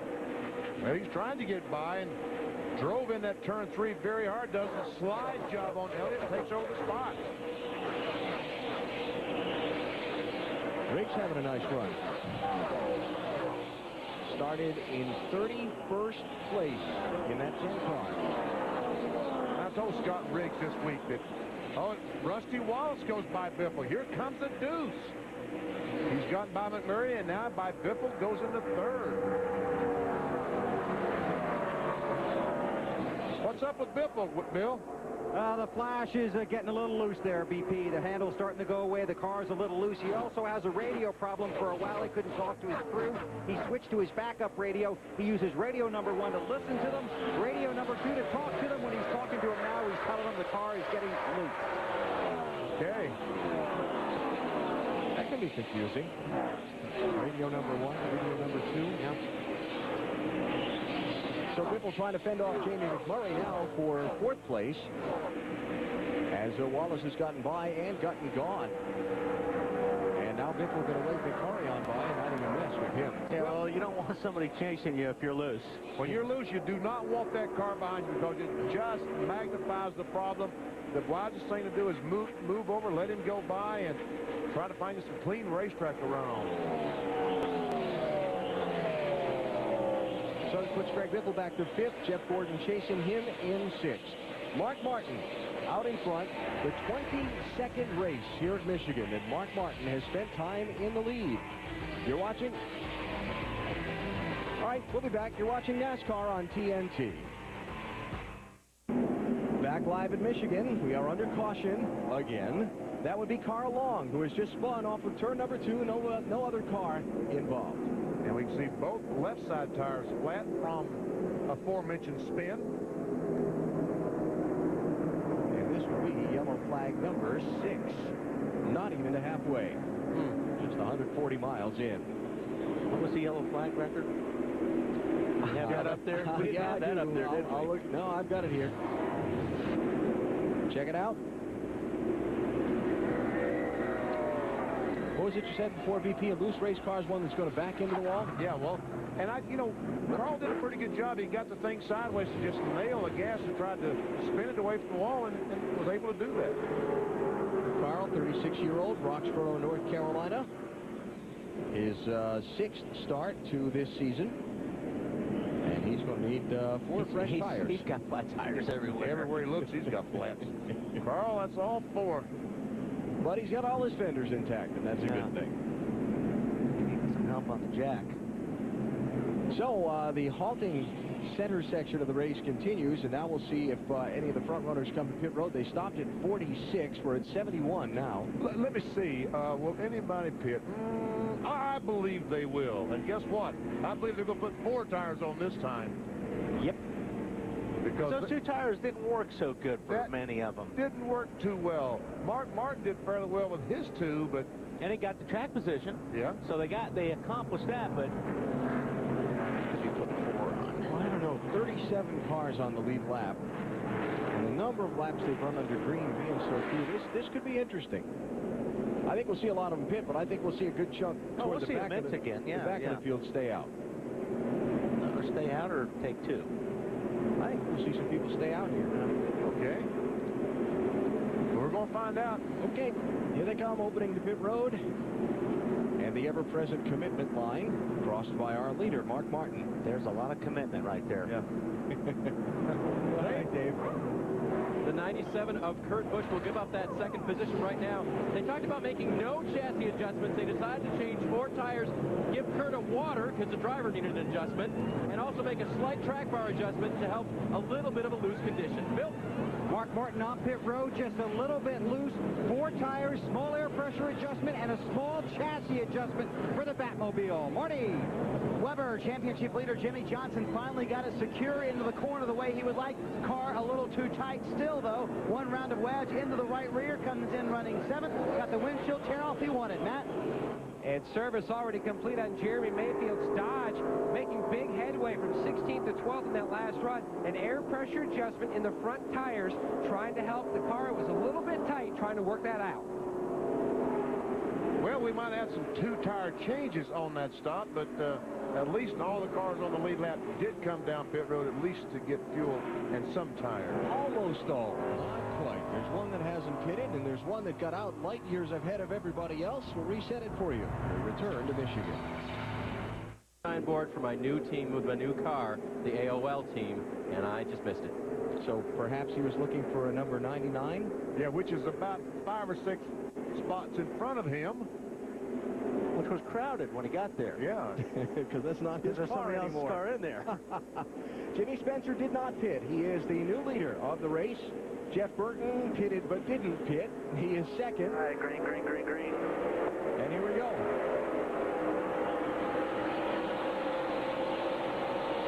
Right side tires only for Scott Wimmer. Puts him up to 6th place. And we're double checking on Scott Riggs. That's gotten him up to 3rd.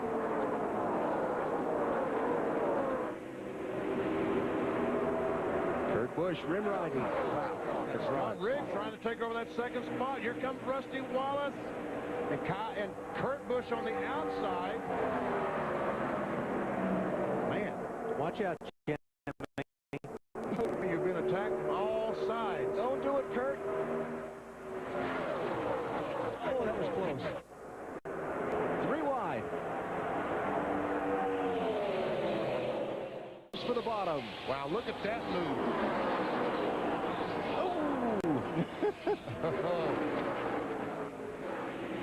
Riggs down low, Spencer up high, Burton in the middle somewhere. Riggs is going to take the lead. He's going for it. Scott Riggs, that 10 car has the lead. All right, Scott. Oh, that's a confidence builder right there. Sure is. Dave, what are they saying about the 10 car, Scott Riggs? The best thing they're saying, Wally, is nothing. Scott didn't want any changes on the car to the chassis, so they changed 2 right side tires, as Alan already mentioned, but no chassis adjustments to that car. It's pretty good. Must be pretty happy with it then. Appreciate the confirmation on the strategy, Dave. So Scott Riggs out in front of this race. And I started to say earlier, I talked to Scott Riggs Friday at the racetrack, and I told him that I was so impressed with his run last week at Watkins Glen. We saw him on Saturday and actually laughed at him because he was struggling so badly. But on Sunday, he hung in there and had a great run and ran well at Watkins Glen. Riggs has only 1 top 10 finish so far in his rookie season, but second time around these tracks, he feels like the results are going to start to show. Little track position strategy play, and he's leading this race here at Michigan. Rusty Wallace, one of the faster cars before the pit stop, has lost a few spots since this restart. He is really struggling. He was, what, about 4th on the restart, and right now is back about 10. Tony Stewart easing up in front of Rusty. Now Rusty going to try and get around Jimmy Spencer, who, remember, did not pit under that last yellow when everybody else on the lead lap did. Yeah, Jimmy had fun there for a while, but now he's wishing he had pitted. Well, Jarrett coming through.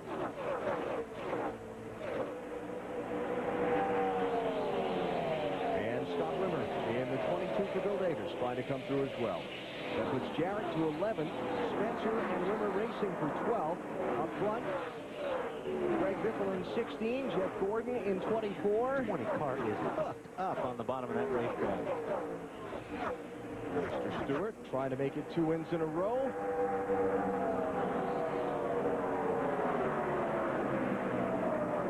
Rusty Wallace trying to help. Rusty doesn't seem he can like he could get in the corner. It almost looks like he gets in the corner deep, and then the car pushes up the racetrack. Battle for second spot is Mark Martin. That's he on the right side. The number 6 car, Kurt Busch, 97 on the outside, and Jimmy McMurray, the best seat in the house, that dark car behind them. Wow, look at Mark fight that one. And what helped him there was when Busch went way up the racetrack. Gave him some room. Yep, gave him a lot of room.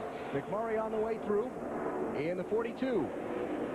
And that is going to be for second and third.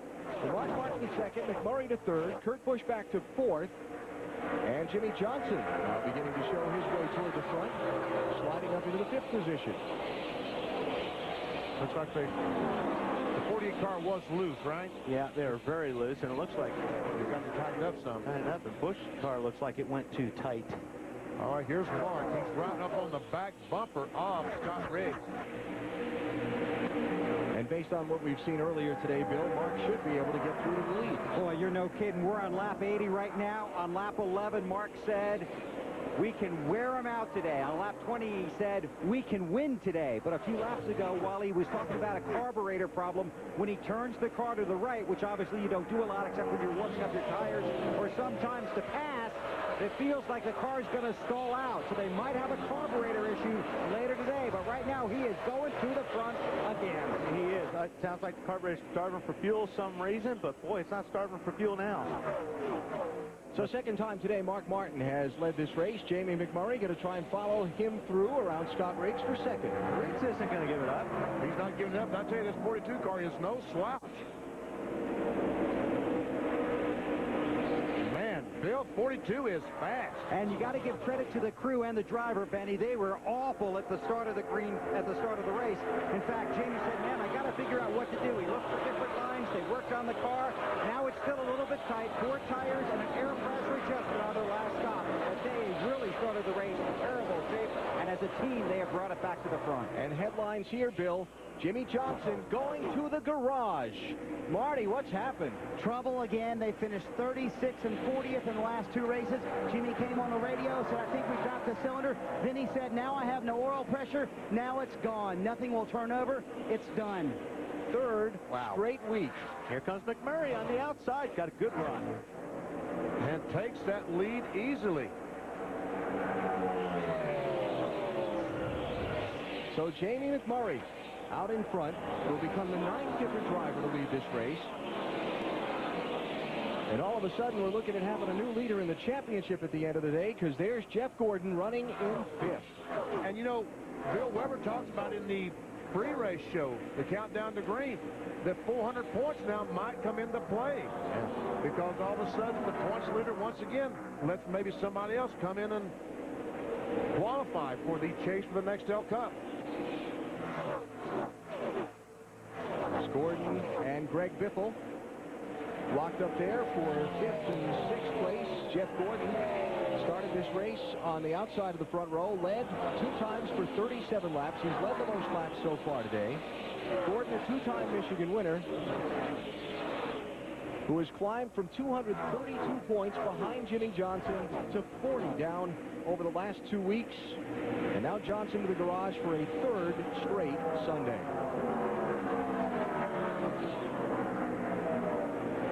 If Jeff Gordon finishes this race today, he will easily take over the points lead, as we see Kurt Busch, 97, trying to get by the 10.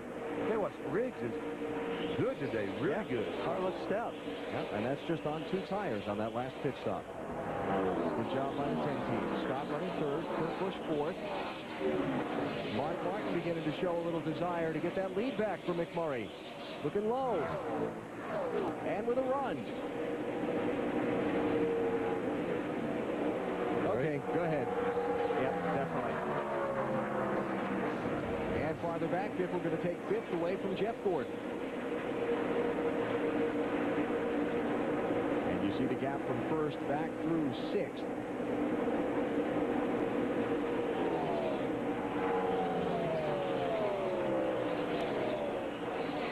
So 34 cars on the lead lap at this point.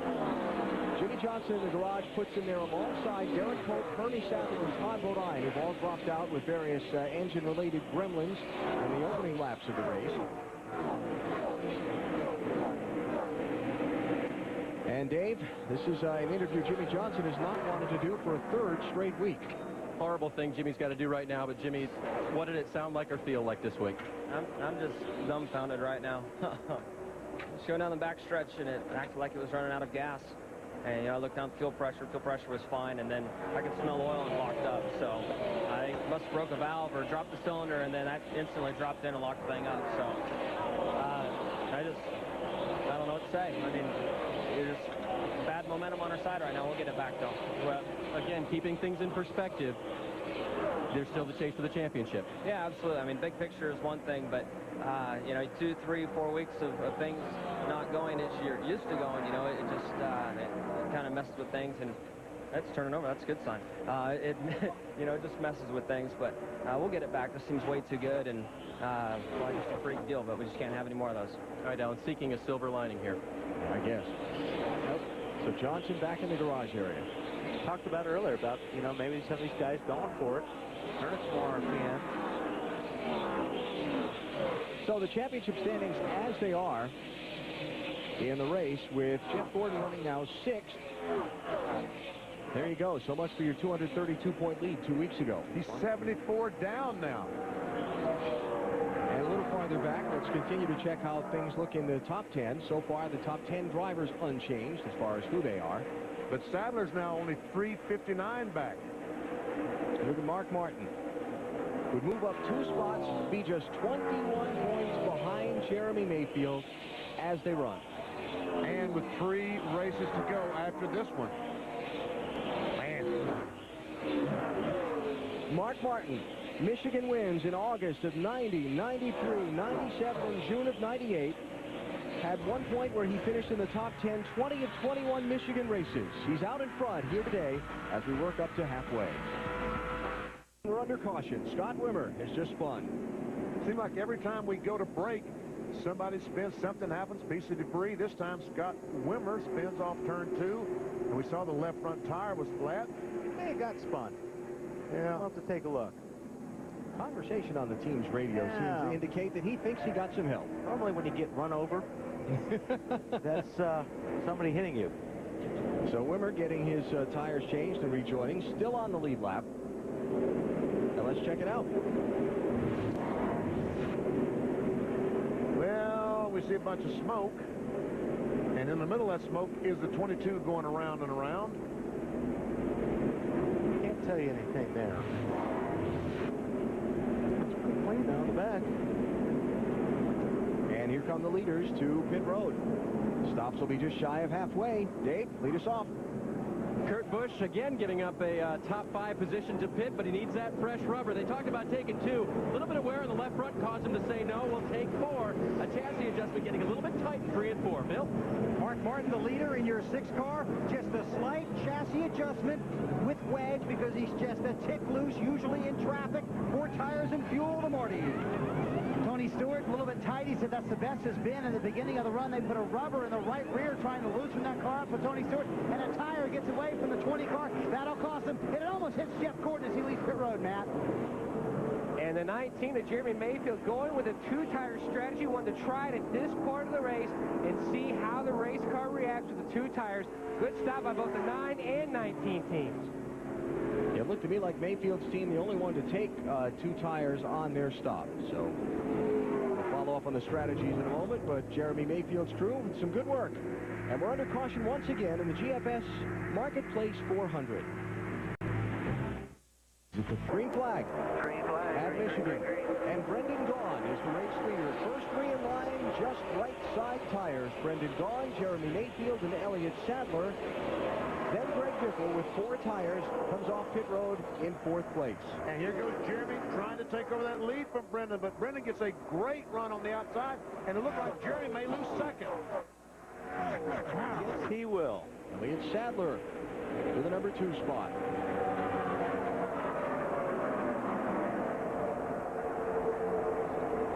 And for the race lead, side by side. Sadler going to try and take the top spot. And he's got it as they sail off to turn one. Bill, nice run for the 38. Very good. In his 200th Nextel Cup Series start, Allen, and on that last pit stop, just 2 tires. He was a little tight in the center, but they took 2, made a track bar adjustment, and sent the M&M's machine to the front. So Sadler now the 11th different driver to lead this race. Now Brendan Gaughan trying to fend off Jeremy Mayfield for second. Marty, strategy, get the 77 up there. And they've done it twice now today, Alan. Shane Wilson, the crew chief, said even if we fall to 13th, doesn't really matter because we would have gained by staying out, taking those 2 tires. And it acted pretty well in the 2 tires. Brendan said, why not? Let's do it. Hanging in there in second right now.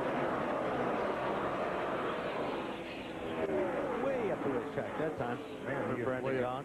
Here comes Mark Martin trying to get by Greg Biffle. They're side by side off 2. Lane change. Well, he was. As Biffle goes by the 19 on the outside. Runs in very quickly on the back of Brendan Gaughan. Mark Martin tried to charge back up through, Bill. And they took 4 tires. Mark and Pat Trice and his crew chief actually both thought about taking 2, but Mark said the car is so good, we don't want to screw it up. They took 4, working out so far. Yep. Right on the back bumper of Brendan Gaughan down the straightaway. You see Mark turn that baby left. That car's handling very well. You can do that. Whoa! Hang on there, buddy. Kurt Busch. Look out. Superman found his kryptonite. Stop, don't hit that wall. And it didn't. Megan helps, just like playing golf. Kurt Busch running 6. No, we didn't hit anything. The left front beam was probably got hit by a storm drain. But I got 4 flat tires, and I got to come in now. That's the right call. Very true. It's this time I want to round the bite in that thing, too. One round. Jimmy Finning said, let's tighten him up a little bit. So Kurt Busch brings out caution number 8 of this race. Are we ready to hear what the record for most cautions in a Michigan race is? 11. No. Let's get 4 tires, guys. 4 tires here. Record for most yellow flags in a Michigan race would be 9. We're well on our way there. We're not even halfway yet. We've got 8. Shattered that record. All right, here's what happened to Kurt Busch to bring out yellow flag number 8.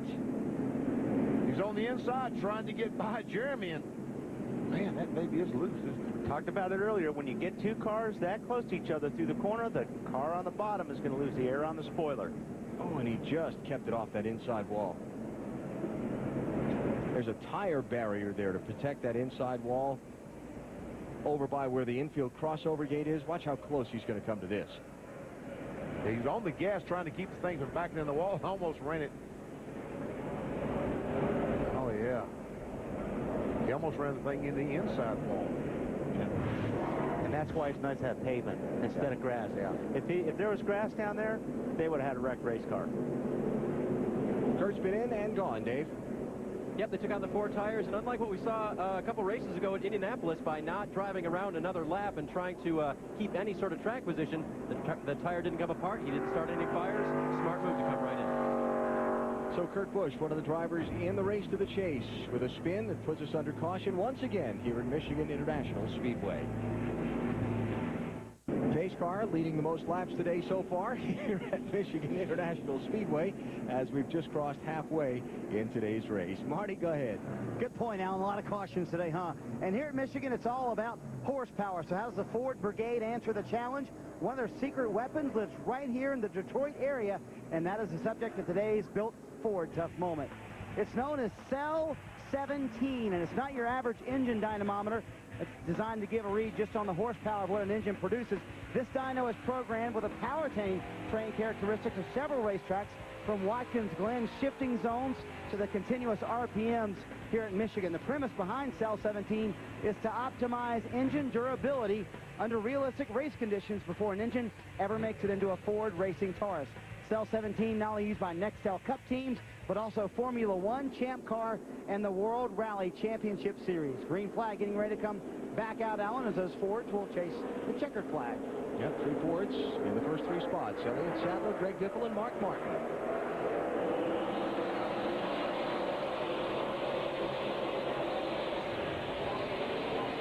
car to the inside, the 0 is Ward Burton, 36th place.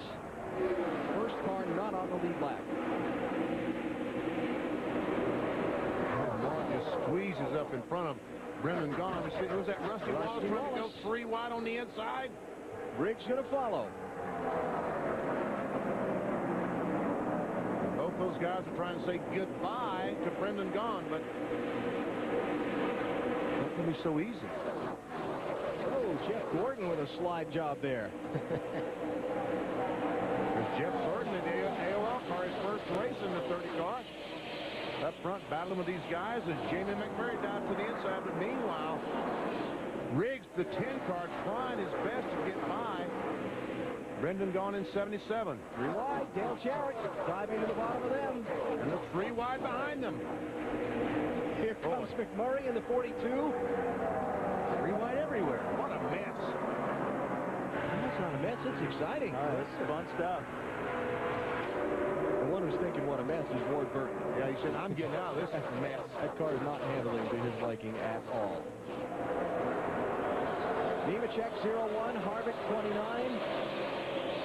That's for 11th and 12th positions and company.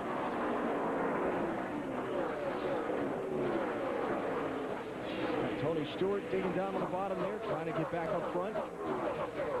Sterling Mullen in the middle. And up front for the lead. Ripple trying to take a look on the inside of 38. Drives deep down in that corner. Well, he threw that thing in. And it's stuck. You just love to have a race car driving like that here, wouldn't you? That's fun when you can do that. That's awesome. And by the way, just an observation on Tony Stewart. We saw him there a little bit back in traffic. When we were calling the pit stops before, we talked about his tire getting away. His crew got a break because before the car left the pit stall, they retrieved the tire and brought it back to the inside half of the pit box. Saved a penalty. I don't know if they held Tony there in the pit box until they got the tire back, but either way, it worked out for him. And meanwhile, Mark Martin goes to second spot. Tries to chase down the 16.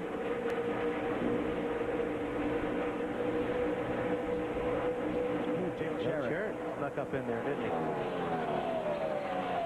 Squeezing in between the Evernham Dodges. Jeremy Mayfield running in 7th. Casey Kane recovering to 9th. Remember, he was involved in a spin that brought out the first caution of the race. That was way back at lap 4. He was as far down as 41st place at that time. That's trash out there, Benny. See, and that's why they get debris on the grills. There's just so much paper around here blowing around. Dale Jarrett trying to hang on to 8th spot, Dave.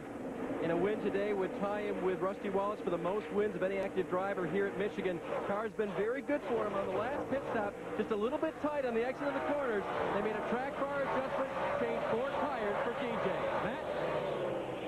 What a great run by the Evernham cars. The 19 runs in 7th. Casey Kane working on the 88. Casey says the car is still too free. He's just trying to wait for those pressures to come up. Meanwhile, remember, the 19 took 2 tires on that last stop. He was a little free. What a great rebound by Casey Kane. 41st, now running comfortably in the top 10. Trying to get a win. Just took over 6, Matt. Just past Brendan Gaughan. Remember that Casey Kane finished 2nd here, barely to Ryan Newman in the first race of this season back in June. Hornet's nest going here. Close racing. Jarrett by Brendan Gaughan. Here comes Jeff Gordon by Brendan Gaughan. That's going to be for 8th place. About right now, as much fun as Brendan was having up front, he's saying, should have had some tires to compete with these guys.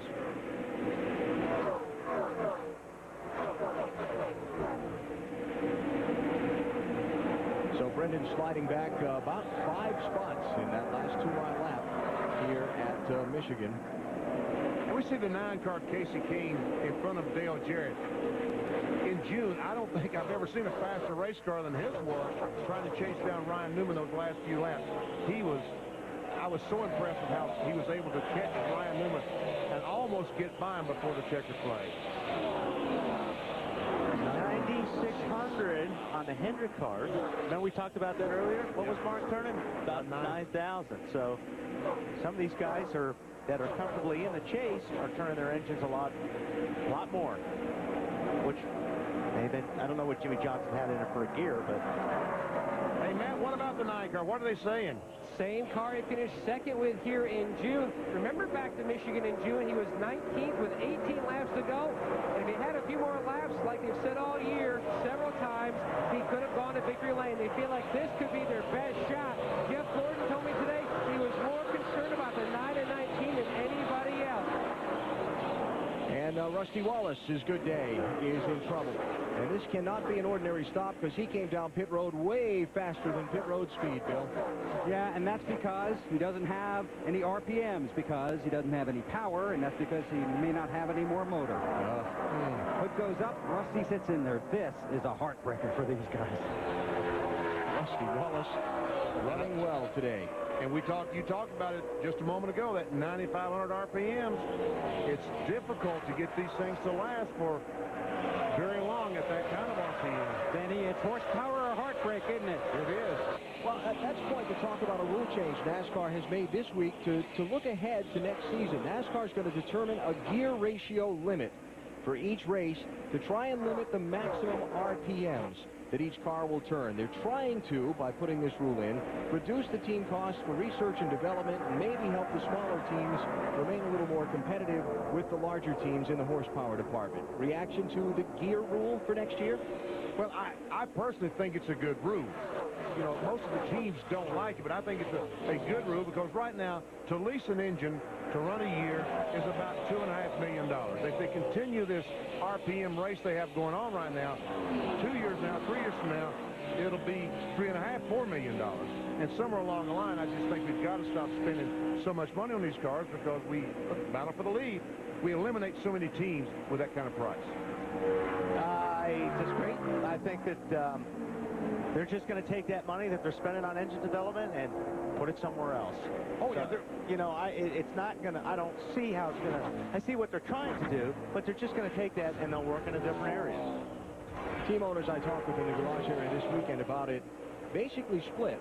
Some of them in favor of it, saying we've got 250 gears in our inventory, and there's no way we need to have that much. We're getting gears that are just 2 points apart from another gear, and that's ridiculous. Other teams said, just what you said, well, it's not going to save us any money. We'll spend it someplace else. And the gear rule they're talking about is NASCAR will tell them what they'll have 2 choices to make that weekend. Here this weekend, they're running a 3.80. When NASCAR makes the rules, it may be a 3.70 or a 3.75. That's the only 2 that you can run. You don't have to go buy new gears. They've all got the gears. You can only use those 2 ratios. Rusty Wallace's car pushed to the garage. You're watching Jeff Gordon try and take 4th place away from Casey Kane. Dale Jarrett lurking in the draft. Scott Riggs hanging in there pretty tough. Sure is. No, you're not clear. You're not clear, Jeff. There's your old Dave Discovers about 7 miles an hour faster, right? The high side, keeping the engine RPMs wound up, not binding the car as much, not turning the steering wheel as much to make the sharper corner. Got to have a lot of motor to be able to run down on the bottom and pull off a pass. A lot of torque. These cars are about, we see Casey Kane trying to take over the 3rd spot from Riggs. These cars are almost 5 seconds behind the leader, Mark Martin. Casey Kane on the restart at lap 50 was 27th. He's trying to get 3rd now. And he's got it. Great rally. Ooh, boy. That was close.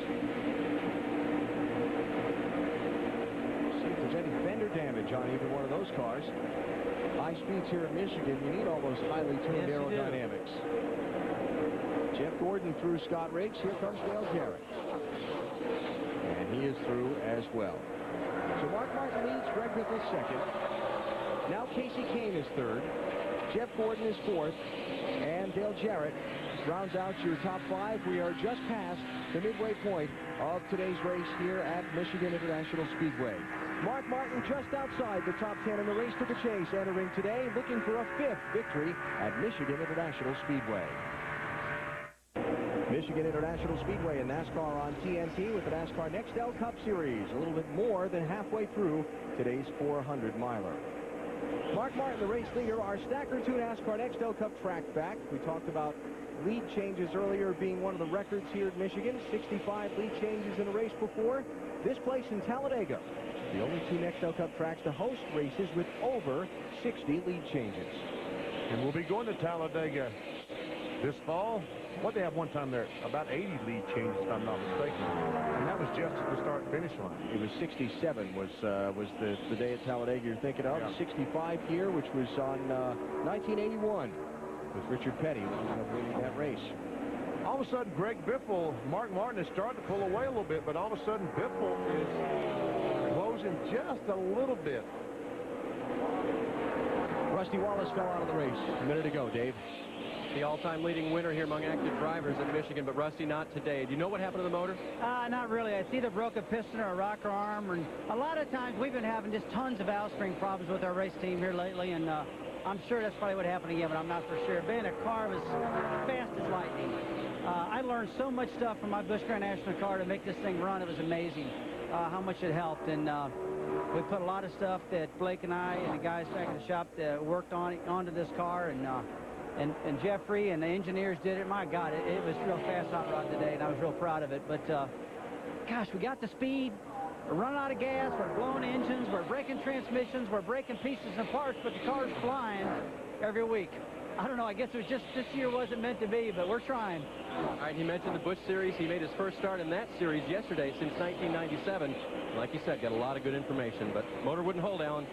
Somebody may be out of a ride. That car. Oh, yeah, Rusty's Busch car, yeah. Doing that if he well. felt he learned that much more. Yeah. Rusty's teammate, Ryan Newman, remember, started off the race on pit road before the green flag even waved, then came down for an unscheduled stop about lap 22 or so. Was just on pit road again under the green flag. Let's get an update there. Ryan had to come down pit road because for the third time, Alan, they had debris on the grill. The water temperature was up to 260 for Ryan Newman. The car, he said, was tight. He said, loosen me up, loosen me up. They loosened him up with wedge. They pulled off a wrapper. It was a plastic wrapper that was on the front. Again, this is the third time they've had a wrapper on the front grill, the 12th car today. He's going to get that third Michigan win in a row. He's got a lot of work to do. And he'd come back up as far as 14th, Marty, and now he is back one lap down in 32nd place. It's up at 1 and 2 where we see a lot of the garbage flying. Now, Mark Martin is leading. Remember a little while ago, his teammate, Kurt Busch, had a little wild ride off of turn number 2 and spun and went all the way back to 34th place on his pit stop. Well, Kurt is ripping his way back up through this field. Yeah, he's up to the 11th spot. And by the way, when he made that pit stop, yes, that was against NASCAR rules. Pit road was not open. And as Alan said, he had to start at the rear of the field. That was his penalty for an early pit stop. So trying to climb back up and rejoin Mark Martin and Greg Biffle, his Roush teammates, at the head of the pack. We've seen tape on the debris on the grills today. Let's show you what we're talking about as we go inside our Home Depot garage. And basically what we're talking about is hot dog wrappers. There's the grill openings where the air goes through to cool the water and the oil. They have tape on the grill that closes up some, more tape. So that's all they have. But all of a sudden, debris, a hot dog wrapper, anything that closes up that opening, and soon you have no air going to the radiator at all. It overheats. In the garage, you have to go. And that is what happened to Ryan Newman a minute ago. That has put him way back in 32nd place. Race for third, Dale Jarrett, Jeff Gordon. With Jarrett easily clearing the 24 in that set of corners. And Dale Jarrett, the last few laps, has been the fastest car on the racetrack. Looking at the scoring monitor. Jarrett not yet a winner so far this season. Bill told you earlier, last win for Dale, Rockingham, second race of 2003. Let's see what these guys are turning RPM-wise. I know they've been out there for a little while, but it's on 92, 9300. Whoops. Well, try another time.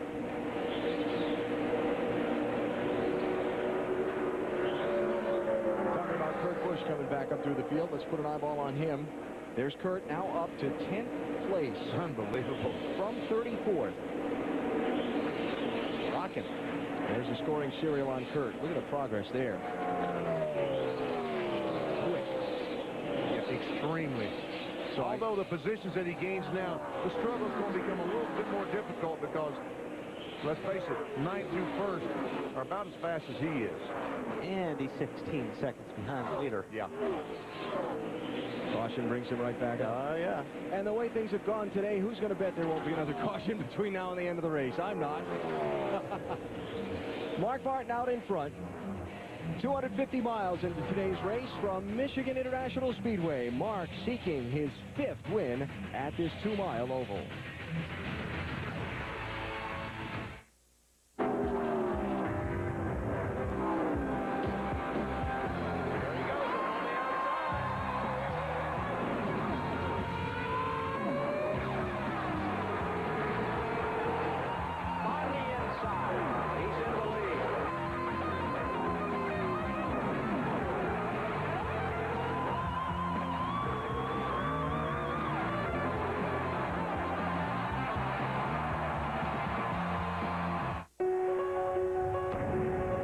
It's just a feather, 1 pound, 1 feather. Find the rhythm, find the flow. Guess what? Another caution flag's out again. Another caution flag, another break, another caution flag. And no, he didn't hit anything, just a left front tire went flat, and when it did, it just started shredding and almost took off the left front fender. I'd say that's pretty much taken off. Taken off. Yeah. And so a very good day for Elliott Sadler has turned kind of ugly. Not the way he wished to enjoy his 200th start in NASCAR's Top Series. 9th caution on the day. I don't know what it is. Is this full moon night or something? Check the lunar calendar, please. And that's why NASCAR throws the caution flags for debris, because it looks to me like that he ran over a piece of debris and bam, cut the tire, he went flat, and did all that damage. So Sadler going to get some work done on his car before he'll be able to rejoin. Led earlier in the race for 9 laps, and here come the leaders to pit road. Having just wrapped up the longest green flag stretch of the day so far. Matt? Casey Kane faded out of the top 5 to the 6th position. He says the car is kind of weird. It's both loose and tight. A little bit of that may be the fact that the sun's going in and out. They're going to back up on the adjustments they made on the last stop and also make a track bar adjustment. Bill? Mark Martin on pit road. The car just a tick tight. They talked about air pressure, but you can hear Mark saying, let's not mess it up. Just make a chassis adjustment. It's 3/4 of a round. He'll be on his way, still working on the left side. This is taking a while, Dave. For the 88 of Dale Jarrett, crew chief Mike Ford said, did you like that track bar adjustment last time? Yeah, give me some more. They did that in 4 tires. Marty?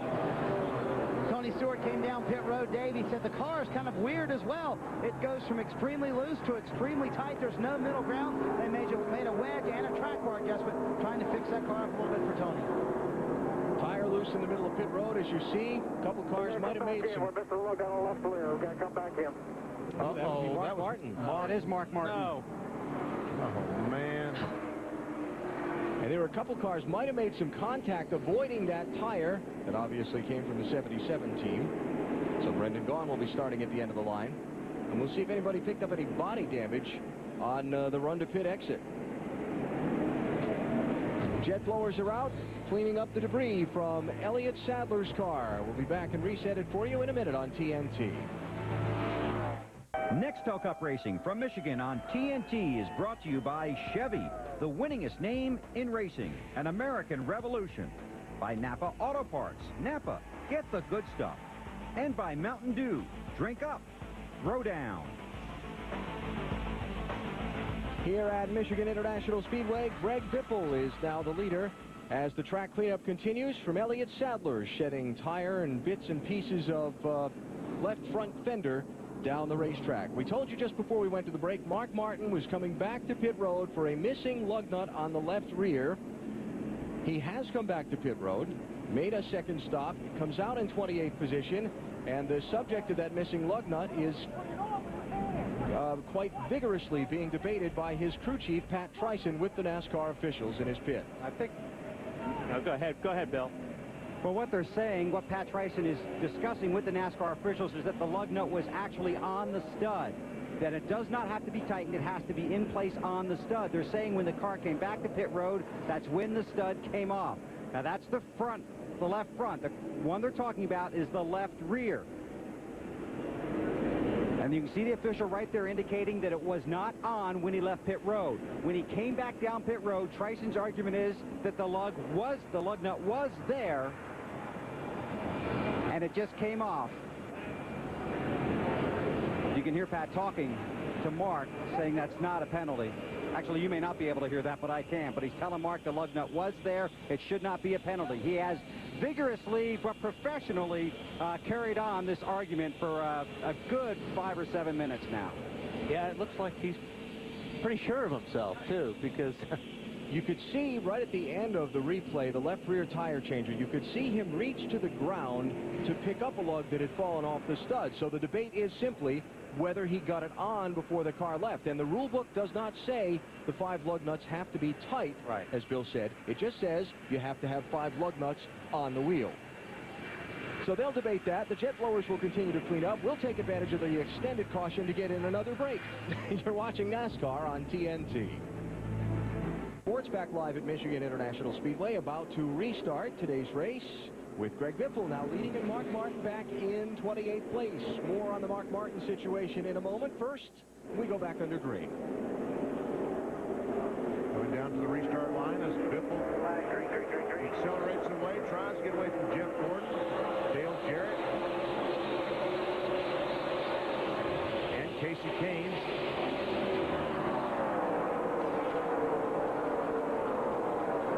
By the way, look at that. Wow. Gordon got through the center much better than Biffle right there. And Kurt Busch trying to take over the 3rd spot, 4th spot, something.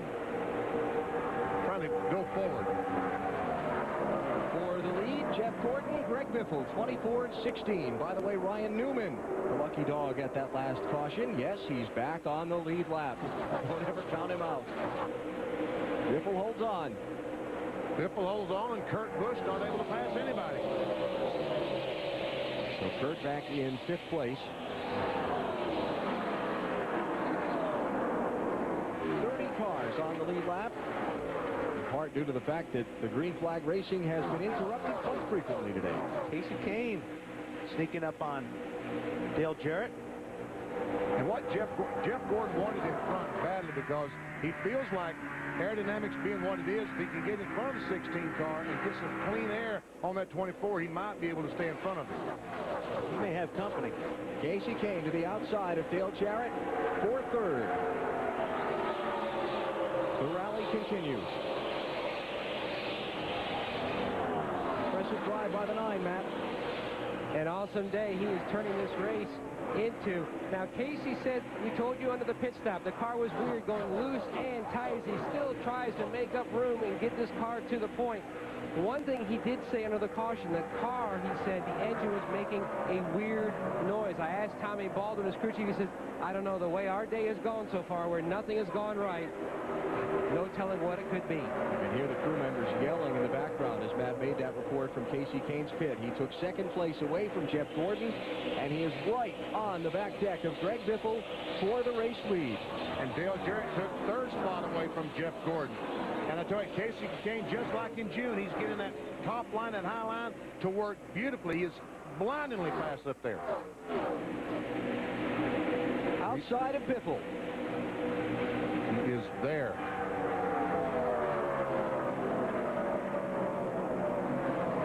Behind them, Kurt Busch has gotten around Jeff Gordon, putting the 24 back to 5th.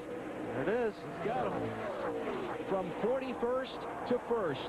He spun out at lap 4. He leads at lap 139. Casey Kane out in front at Michigan.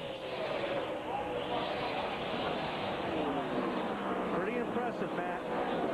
Tommy Baldwin came on the radio and said, good job, Casey. That's 5 bonus points. Remember, they came into this race 11th in the championship standings, trying to get in that chase. 24 markers out of the top 10 coming into today. Good way to get back in. Biffle, going to look low. He can keep him all he wants. Yeah. There's a lot of racetrack down there because Casey Kane is running that high line, but Casey is really, really fast up there. Well, let's don't forget about DJ. The last run, that long green flag, the longest green flag run we've had. At the end of it, the 88 Dale Jarrett was the fastest car. Matt talked about the race to the chase and Casey Kane. Remember, Jimmy Johnson fell out of this race earlier with an engine problem, potentially losing his championship lead and really tightening up the top 5 and farther on back from 6th through 15th. Well, that's going to get a lot tighter too. Kane back in. Kane is to 9th, has moved into 9th if he can just stay here. His teammate Jeremy Mayfield has gone back to where 11th, only 17 points out. So there you go. And Mark Martin, as well as he was doing a little bit ago, now the fact that he's way back in the field, he's now 111 behind. So Mark Martin, after leading coming onto pit road earlier at lap 130, had the issue of the missing lug nut. Oh, and Robbie Gordon gets in the wall off turn 2. Here comes Mark by him, and that's going to be for 16th place. Mark restarted 28th a few moments ago. Wow, he is cutting through the field. Yes, he is.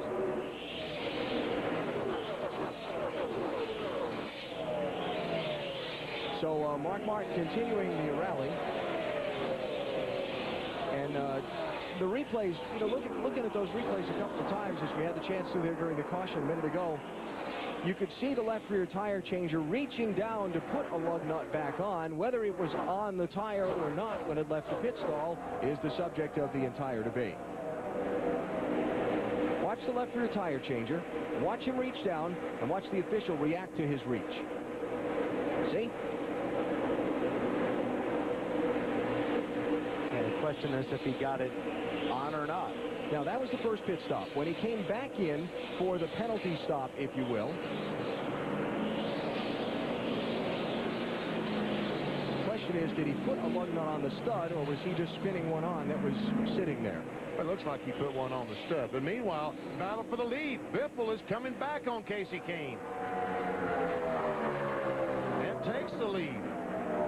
Well, maybe. Oh, yeah, he's got it. So Biffle leading now for a 5th time in this race. Boy, Biffle's car is awfully good 3 and 4. So to pay off the Mark Martin story, let's hear from his crew chief, and Bill will interview him now. We're going to try. Obviously, he's on the radio to his driver, giving him tremendous encouragement, giving him lap times as he comes in front of the pit box on the front stretch. He just saw the video we just ran on the air. Your argument is the lug nut was there. That's the rule. It's just got to be there. It doesn't have to be tight. And as you saw on your film that it was there, and you know, it was a bad call. And now we got to fight from behind, but we're going to still try to win this thing. The Pfizer Batman 4 has been awesome all day, and Mark's done an awesome job. And it's a shame to lose a race because of a bad call. You're sure it was there, Pat? I saw it right there, and you just saw it on tape. It was there, and it's a bad call, and we'll see what happens. Pleaded your case. Yeah, but they weren't listening, so it doesn't really matter. And he's got to get back on the radio every 38 seconds to call out lap times to his driver. So their argument is going to be that it was there. Pat thought our video was a lot more conclusive than I did. Yeah, me too. I think what they're looking at is they're looking at the hand of that tire changer to see if there's a lug nut in that hand. Yeah. You have to understand, he knows exactly what he's looking for. We're just looking at it and, you know, speculating on what happened. Yeah, we don't have a good angle at that either, Bill, so you're right. So Mark Martin trying to rally back through. He's up to 14th place now. Tell you what, Kurt Busch has made a very nice rebound from that spin off turn 2 a few laps ago. He's up to 3rd spot, getting by DJ. Yeah, the guys that spun today, 2nd and 3rd spot. Yeah. Not too shabby. So, Greg Biffle having an 8/10 of a second lead now over Casey Kane, with Kurt Busch, Dale Jarrett, Jeff Gordon making up the top 5. 30 cars on the lead lap at this point. NASCAR has just told us that the rule book says on that lug nut that it has to be installed.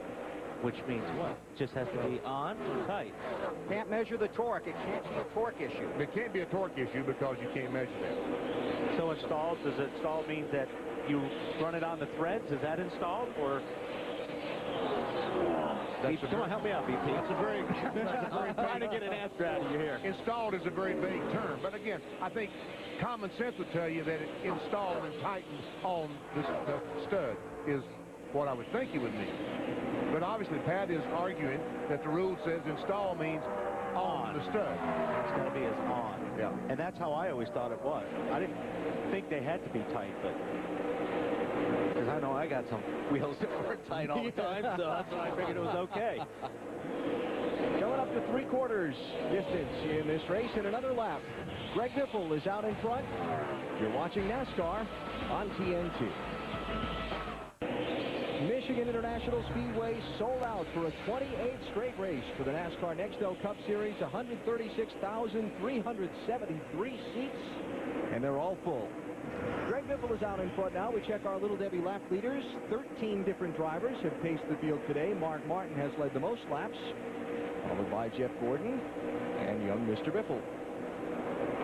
And Mark would certainly love to get those bonus points for leading the most laps today. That would ease the pain somewhat of the penalty he had to incur. But right now, the last lap, Mark Martin was the fastest car, and he's currently shown in the 11th position. Yeah, he's definitely getting there, BP, but again, he's 11 seconds back. He's very inspired. Yeah, I would think so.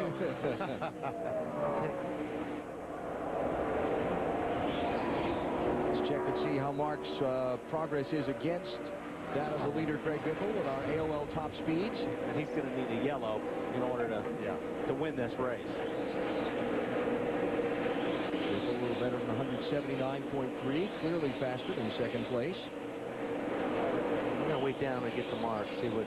Actually, I think our top speeds only goes 10 deep. Oh, there was Mark. He did get 10th this lap. Well, he probably passed somebody that was 11th last lap. Yeah, he passed Joe Nemechek.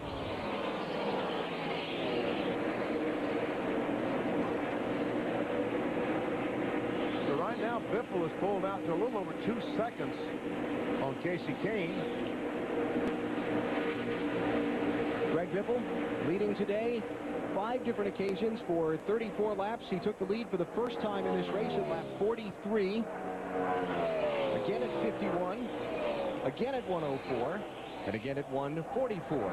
Kurt Busch running that low line through 3 and 4. It looked like he had gained on Casey Kane, but once they got straightened out off the corner, I said, wow. That momentum off that top side is just unbelievable. Going to take a break here and come back and talk some strategy and follow up on the Mark Martin situation. Greg Biffle leads at Michigan. Pretty interesting turn of events here recently at Michigan. In the GFS Marketplace 400, Greg Biffle is out in front by 3.5 seconds over Casey Kane. Mark Martin is charging through the top 10, trying to rally back from a penalty a minute ago. Gillette Young Guns have led 45% of all laps this season. We check how they're performing today. The first micro power shaving system from Gillette is the new M3 Power, the new power behind the Gillette Young Guns. And there we see Mark Martin. He's just passed Matt Kenseth to take over the 7th position. How fast is this 6 car? It's pretty fast and pretty mad. Yeah.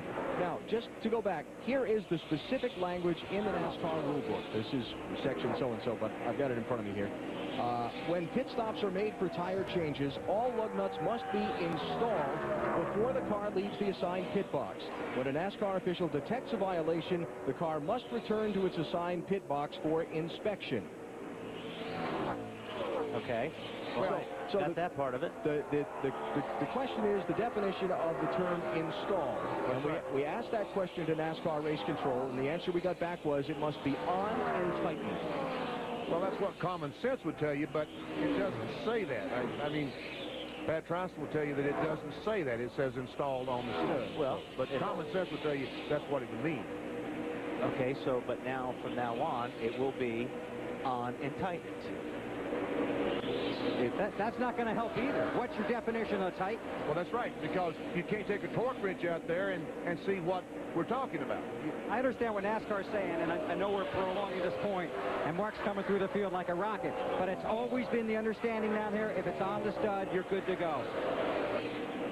the way I understood it, too. But that's how all these rules get refined and defined over the years. As situations come up and the language gets changed somewhere down the road.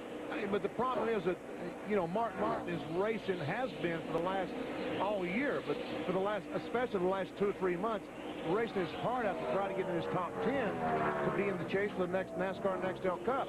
And it looked like today that he might have a shot to gain and get up there really close to 10th. And that's a good point as to why the emotion as well involved in this argument, although Mark's doing a pretty nice job of recovering to this point. Dale Jarrett, 3rd place. Jamie McMurray trying to follow him through around Kurt Busch. We have 38 laps to go in this race. Let's talk about what we might see on final pit stops and what some of the drivers are saying about their cars as we head into the final miles. Yes, we've tried this about 5 times today, and every time the caution has come out. But ladies and gentlemen, through the field, starting with our leader, Greg Biffle. Arvisa through the field. Mr. Weber, is this you?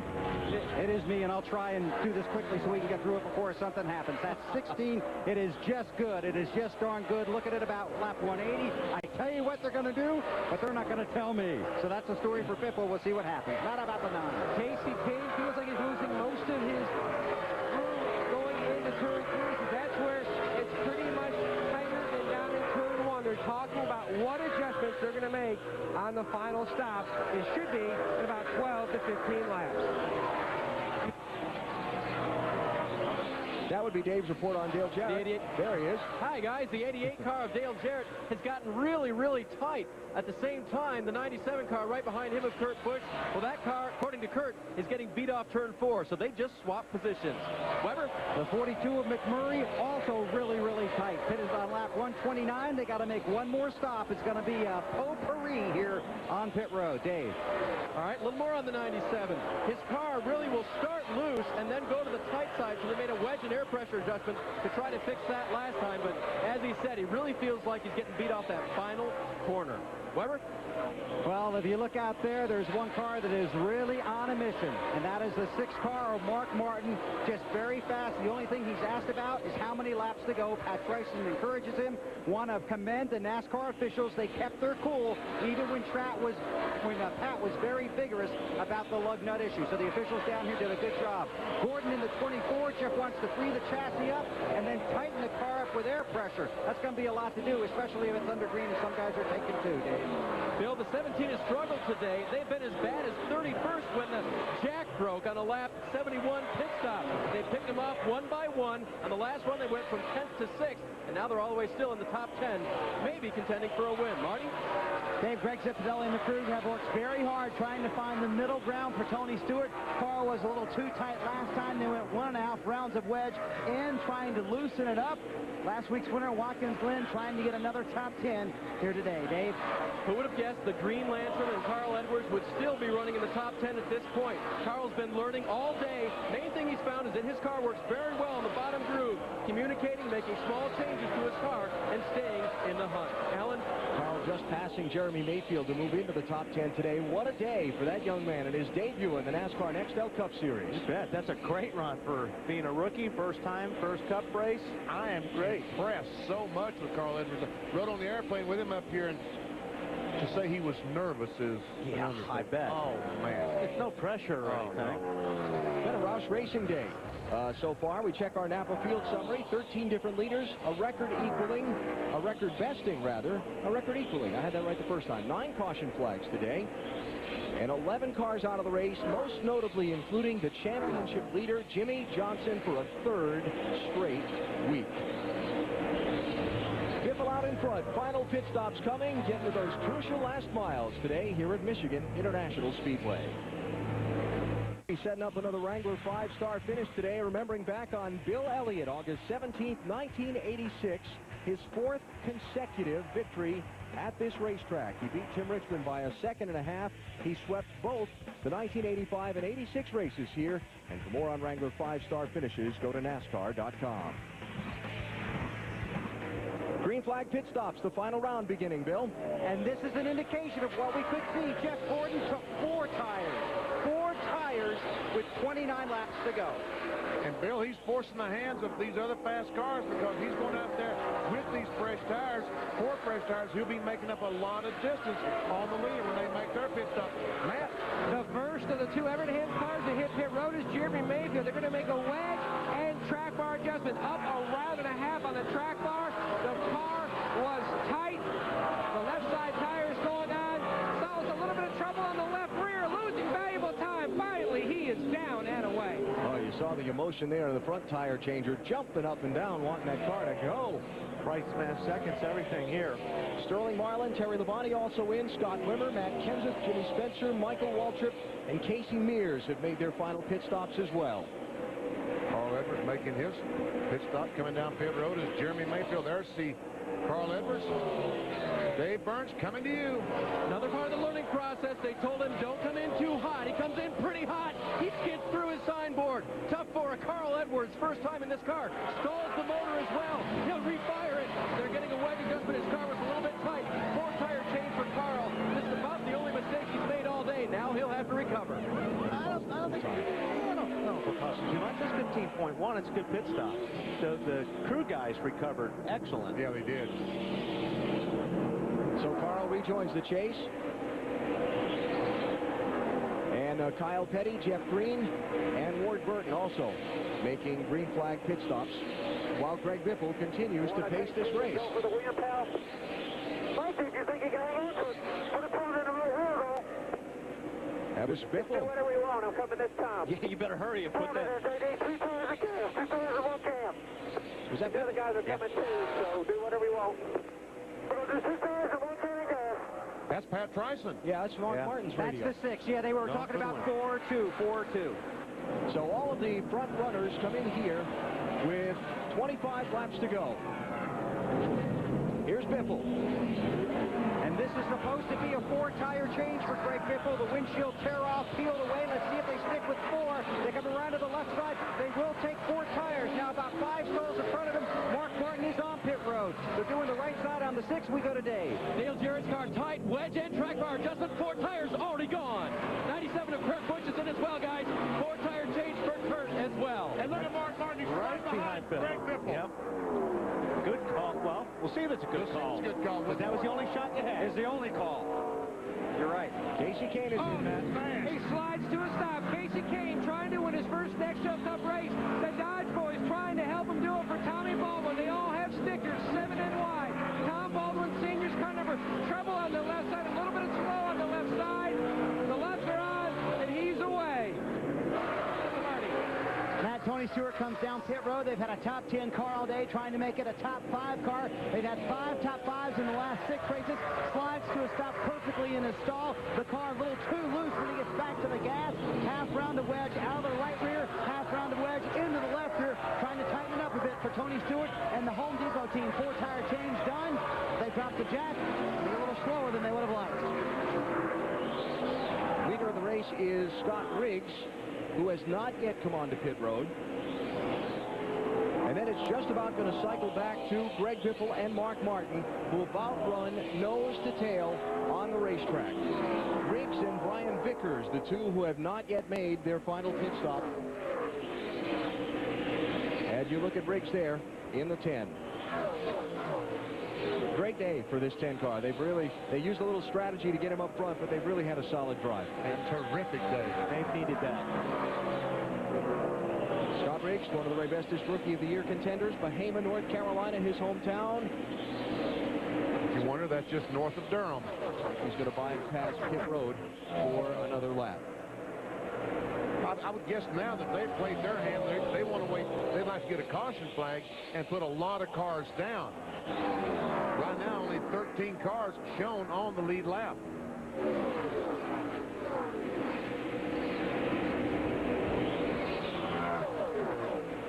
So while Riggs runs down the back straightaway, the guys who are in effect racing for the lead after the pit stops are Greg Biffle and Mark Martin. And Biffle with those 4 tires is pretty much checked out. He's put some distance on Mark that Mark is trying to hang on to in traffic. There you see Biffle, and there's Mark on the outside.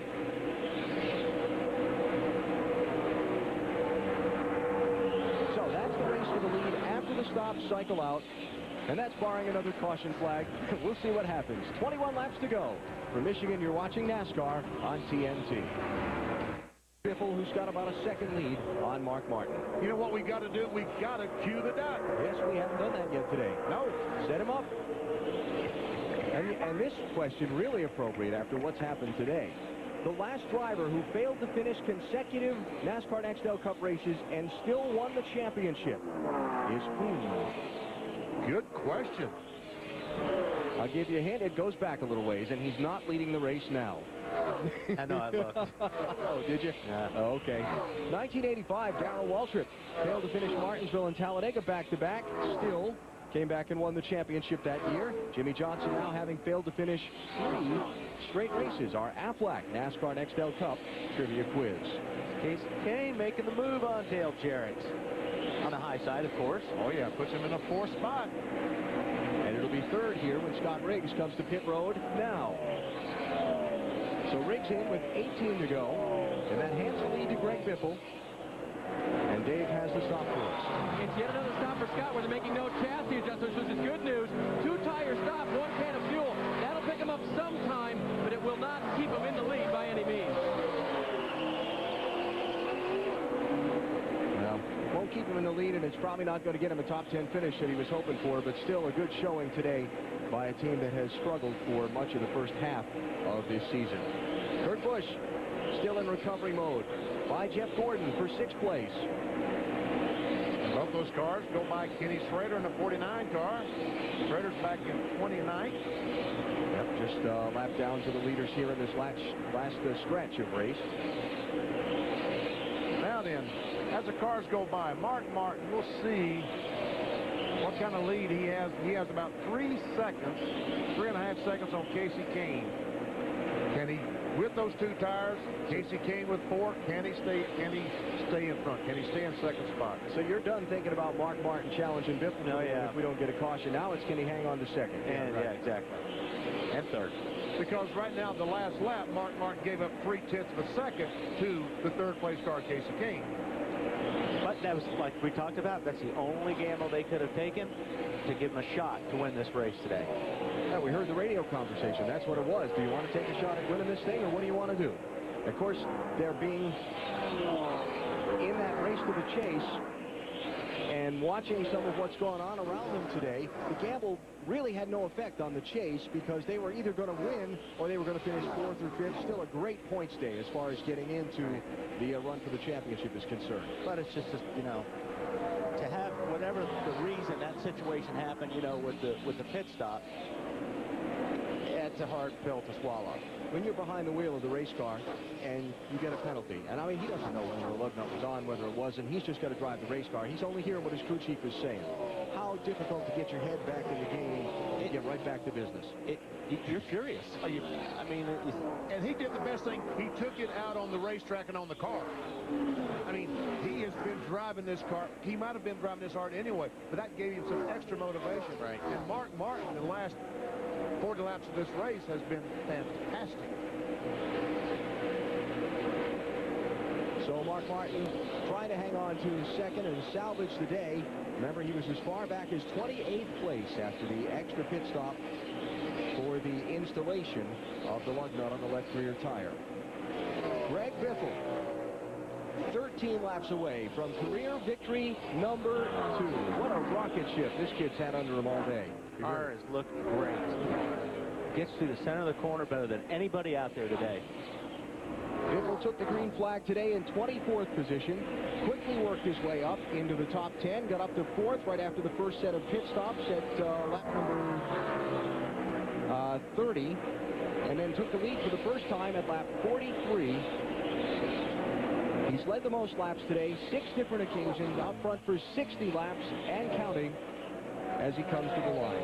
You know, we talked about earlier this race being 70 miles southwest of Detroit and what an important day it is for some of the manufacturers. Benny, you and I were at a dinner with Jack Roush on Friday night, and a question was asked of him, what was his most memorable race here at Michigan? And he's won a number of them. He said the weekend that Ford Motor Company celebrated its 100th anniversary, and Kurt Busch won here. He said with his long association with Ford and winning here in their hometown was an extremely special win to him. And this is his hometown. Unlike a lot of the other race teams, this is basically his backyard. 88 is gone by the 9 car. Something up with the 9. Benny, you can feel the emotion down here in the 9 pit. 15 laps ago, Casey Kane came on the radio and said, something is wrong with the motor. It's not coming up to speed like it was earlier. He has swapped boxes. He just said on the radio 3 laps ago, it is starting to lose RPMs. They wanted to win this race for Tommy Baldwin. You can see the look on their faces. They're hoping that maybe something will change and he'll be able to get that car back up there, but he is slowly starting to fade. Right now he's third, and Jamie McMurray is right behind him in that 42 car. There's Tom Baldwin Sr., the crew chief's father, a NASCAR modified racer for decades, and a very successful one at that. Was killed in a racing accident in Thompson, Connecticut on Thursday night, if you weren't with us for the countdown to green. He was 57 years old. Funeral services scheduled for the first part of this week. And Tom Baldwin Jr. choosing to stay here and work with his race team, saying that there wasn't anything he could do for his father and his family at this point. Everything was under control, and it was best. And he said his father would be awfully mad at him if he left here and didn't stay and be part of this race this weekend. Yeah, I think all the racers understand. Yeah. Because when you're a racer, this is what you do, and this is what, you know, and I think it helps, too, being here and being focused on something else right now, but it's hard for other people to understand that. So Kane now sliding back and trying to hang on to fourth spot as Jamie McMurray in the 42. The big star on the hood has come up on the back bumper to try and challenge Casey Kane for that spot. He was right there a moment ago, but it looks like Casey Kane put a little distance in between them, yeah. Let's look back at Casey Kane. When they run across the traffic, that line that Casey is running seems to work better than Jamie. He ran better high than Jamie could. Going by those lap cars. Not going to be a real good points day for Bobby Labonte today, who sits in the chase right now. But ninth coming in, Wally only 82 points ahead of 11. And Bobby is in 26th place right now. Not good. Kevin Harvick is back in 16th. Another driver that's close to that 10th spot. And Ricky Rudd popping out of line to get in the mix of this. Rudd is not on the lead lap, back in 27th place, gets the service. Oh, hang on there, Ricky. Boy, that car was going. Sliding up the racetrack right towards Bobby Labonte. Yikes. Rudd getting the services of Michael McSwain, with whom he's had success before as a driver crew chief pairing. McSwain joining the Wood Brothers team, and he'll head their efforts starting this week at the shop and at Bristol next Saturday night. Tony goes to work tomorrow. We're talking about Fatback. So right now, all focus on Greg Biffle in pursuit of his second NASCAR Nextel Cup win and his first of 2004. Bill? They've had a great day, Alan, certainly on the track and on pit road. On the countdown to green, we talked about the people you do see and the people you don't see that make it a team sport. Well, there's over-the-wall gang, or guys you do see every week. They got them out front today, and here they are. Doug Richard, crew chief, San Jose, California. Jeff Silver, front tire carrier from Winston, North Carolina. Adam Emmert, front tire changer, Kemi, Idaho. Jeff Merkel, Jackman, Hot Pot, Long Island, New York.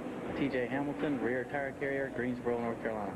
Mike Hillman Jr., rear tire changer, Lockport, New York. Donnie Ratledge, gas man, Moxville, North Carolina. John Eicher, catch cam man, London, Kentucky. I'm Andy Ward, pit crew coach, Kannapolis, North Carolina. There's certainly been some turbulent moments for this team this season and for their driver, Greg Biffle. But there's one thing that cures a lot of that: winning, and they're on their way. Yeah. Roush Racing trying to score a 1-2 finish if Mark Martin can hang on to second spot. Last 1-2 finish, Greg Biffle won that race at Daytona Beach, July 2003. Talked about being with Jack Roush. He was honored by the Boy Scout dinner here on Thursday night, and seemed to to be really touched by what they did for him. There we see the cat in the hat. We actually auctioned off one of his hats. Brought $500. Jack Roush talking about he and Greg Biffle and their time together and looking forward into the future. And, of course, there's been a lot of speculation during this season whether or not Greg Biffle would be in this 16 or with Roush Racing beyond 2004. And he told me, Greg Biffle told me, when did I see him? Thursday night? That's right, Friday night with Jack, Thursday night, and he said he was going to be in the 16 car next year because he felt like they had something special there they can make into a winning team. Well, I think him and Doug Richard have been working real well together, and that's hard to find in the garage here. That's what you look for when you're a race car driver, somebody that you can work with as a crew chief and have, you know, great chemistry, obviously. Don't forget, next Saturday night on TNT, the Sharpie 500 from Bristol. Packed house, lights will be on, they'll be beating and banging, and TNT will have it all for you. Excuse me, starting live at 7 p.m., beginning with Discover Card Countdown to Green. Yeah, that'll be anything but boring.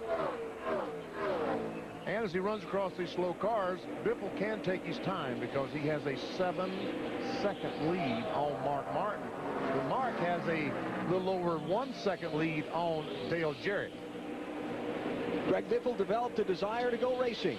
As a young man, developed that desire not only into a budding driving career, but into a race car building business that he used to fuel the financing needed to go driving.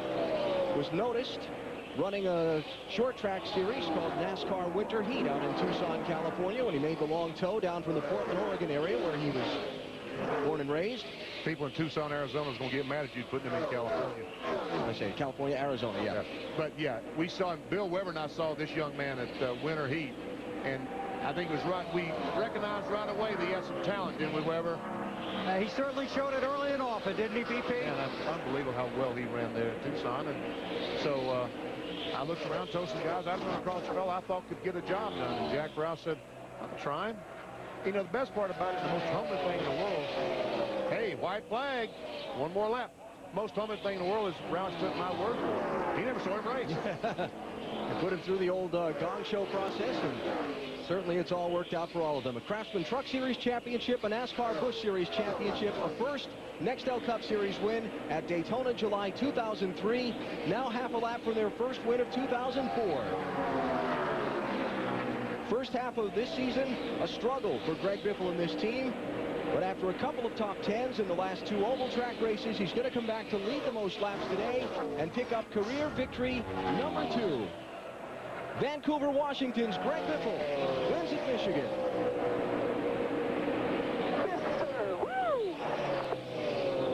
Waiting on Mark Martin, there he is.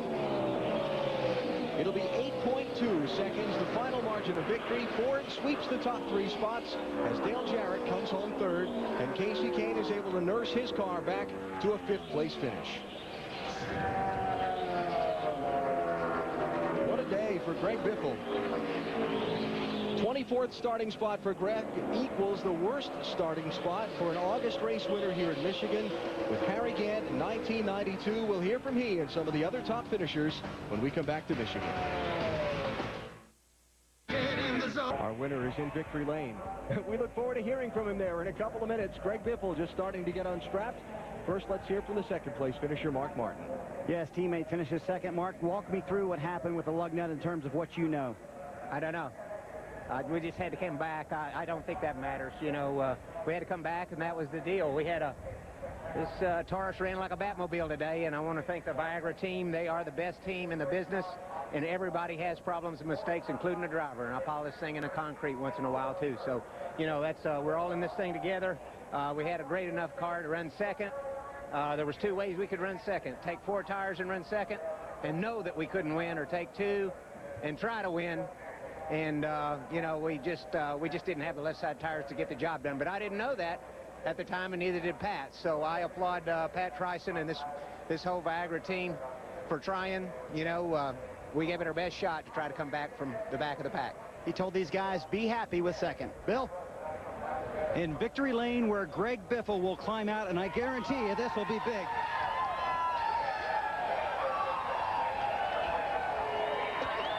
with the flash on the hood and the National Guard behind him. Greg Biffle and crew chief Doug Richard have their second career victory. Congratulations. That was quite a day. I'll tell you what, I'm so excited. All the soldiers were over in Iraq watching this. This win means a lot to the whole team and everybody. And, you know, my girlfriend's brother lost his father-in-law this week. We're all thinking about him up here celebrating this win. But what a deal. Flash Gordon on the car. Fastest man alive, and he paid off today. Well, your crew told me this morning this car was as fast as the Flash. It was. I tell you what, Doug and the guys have done such a great job with these Ford Tauruses, you know, getting them to run with this shorter spoiler. You know, NASCAR's cutting another inch off the spoilers, and, you know, we've just done all we could do. And it's so nice, all the support we get from the National Guard, Subway, Travelodge, and Jackson Hewitt, everybody. It's exciting, and we had a good run today, and the guys are working hard. Yates engines ran really good. Roush Yates engine program, and you know, broke a timing belt last week and won this week. It has been tough at times this season for you, Greg. Yeah, it really has. You know, I just wish my mom and dad and brother could be here with me to celebrate this win, but so I got to say hi to everybody back home. You see that 6 behind you? Yeah, I saw the 6 behind me, but thank goodness he only took 2 tires, and I knew it was over then. All right, say hello to everybody in Tucson. Thank you. Hello, everybody in Tucson. Greg Biffle with his second NASCAR Nextel Cup Series win. More post-race from Michigan after this on TNT. Nextel Cup Racing from Michigan on TNT is brought to you by Dodge. You can take life as it comes, or you can grab life by the horns. Dodge. By Wrangler, makers of Wrangler Jean Company, a new generation of Wrangler. And by Subway. Living well and eating well is about making choices. We're glad we're one of them. Subway. Choose well. While they take the pictures in victory lane, let's hear from some more of the top 5 finishers. Matt? DJ and the 88 team have really come to life. A second, 2/3 in the last 6 races. DJ, how was your car near the end? A little bit tight in the center. Kind of slide the nose there and could be a little bit loose off. So, you know, we tried some different things. Mike did a great job of adjusting, and just couldn't seem to get a hold of the racetrack like I needed to be real aggressive. So Greg Biff was a little better. Mark was definitely better. So we had about a 3rd place car. But this shows how far this team has come now that we can have a day that's not our best day, but yeah, we can finish in the top 5. Pit crew did a fantastic job, and just really proud of these guys and all the sponsors that helped make all of this possible. So we appreciate all of that, and raise a little more money for the Susan T. Komen Breast Cancer Foundation.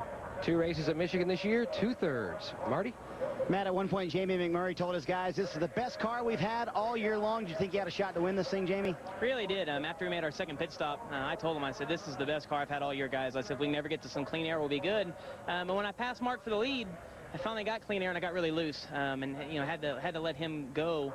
And then, you know, we lost some spots in the pits. I overslid the car. I think we had a lug nut hang. And then we fought back from like 15th from there on. But really, really good day for us. And the chase for the championship gained some ground. Bill? With Casey Kane here on pit road, 5th today, 10th now in the championship standings. An emotional day for you, just a little disappointing at the end, I'm sure. Yeah, it was a great day. You know, spun early and just got around. I was pretty loose I thought I was going to the front and ended up spinning. So we worked our way back in there, and, you know, it was a tough weekend for everybody, especially Tommy. And his dad would sure be proud of him this weekend for the way he handled everything. And to run top 5 here, I think is pretty darn good. Okay, from 41st to the lead and a 5th place finish, 10th in the points. Alan? Coming up, the finishing order from today's race and the very interesting championship standings when we return to Michigan. Nextel Cup Racing from Michigan on TNT is brought to you by Nextel coast-to-coast walkie-talkies in under a second. NASCAR and Nextel, partners in speed. By Budweiser, it's time for a fresh one. Grab a Budweiser. The race is on. By Wellbutrin XL. Ask your doctor if Wellbutrin XL is right for you. And by Visa, it's everywhere you want to be. And before we show you the finishing results in the championship standings, there is a new leader in the chase for the Nextel Cup. Dave talked with him just a minute ago. Jeff, you're the championship leader for the first time since 2001, but I know you wanted to race for the win today. Why couldn't you? You know, we just lost the handle on it. We were really good there at the beginning of the race, and the car was well balanced. And I don't know, there at the end, or, you know, really from halfway point on, I think that obviously the 6 and the 16 were really strong, and a couple other guys there, but they seemed to get better, and we just seemed to get worse. So not really sure. You know, we're just kind of happy to finish today. We got to definitely figure out what's going on with the engines. Mine didn't feel great there for about the last 60, 70 laps, so we certainly have some concerns there. But points lead is it's good when you're racing for it, but it doesn't matter if you're in the points lead right now. It doesn't really mean a whole lot. So I just hate it for Jimmy and those guys that had trouble today, and look forward to those last 10, and hopefully you'll be saying that at the end of those 10. Jeff Gordon finishing 7th today. All right, let's check out how they ran today here in Michigan. Carl Edwards, his first ever NASCAR Nextel Cup race, a 10th place finish. Very impressive. Very impressive. A lot of guys chasing the top 10. Martin, Jarrett, McMurray, Kane, good finishes today, finishing ahead of guys that are in the top 10 coming into the race. And we'll go back and we'll find some of those guys trying to stay there. Ryan Newman, 14th. Kevin Harvick, 18th. And we got to go to the next page. Find Bobby Labonte. Exactly. Yeah. Tough day for Bobby, 26th place. And the rest of the rundown from today's race, Elliott Sadler, great car early, left front tire, ripped apart the fender on his car. He limped the rest of the way home. And now the championship standings. With now 3 races to go in the race to the chase, Jeff Gordon, the new championship leader, Kurt Busch taking 7th spot from Elliott Sadler, and Casey Kane taking 10th place away from his teammate Jeremy Mayfield. You see Bobby Labonte is only 7 points ahead of Casey Kane. And check this out. Mayfield 6 back. Mark 33. Does it get tighter every week, or is it my imagination? I think you're right. It was 99 to 15th after Watkins Glen. So there you go, and it's on to Bristol next Friday night. TNT, 3 Eastern time, Bud Pole qualifying. Then at 8 Eastern, NASCAR Busch Series racing from Bristol. Saturday night, 7 o'clock Eastern, the Sharpie 500. Starting with Discover Card countdown to green. The 6th day next on TNT on the East Coast and K9 on the West Coast. Greg Biffle celebrating his 2nd NASCAR Nextel Cup Series win as he took the victory today in Michigan.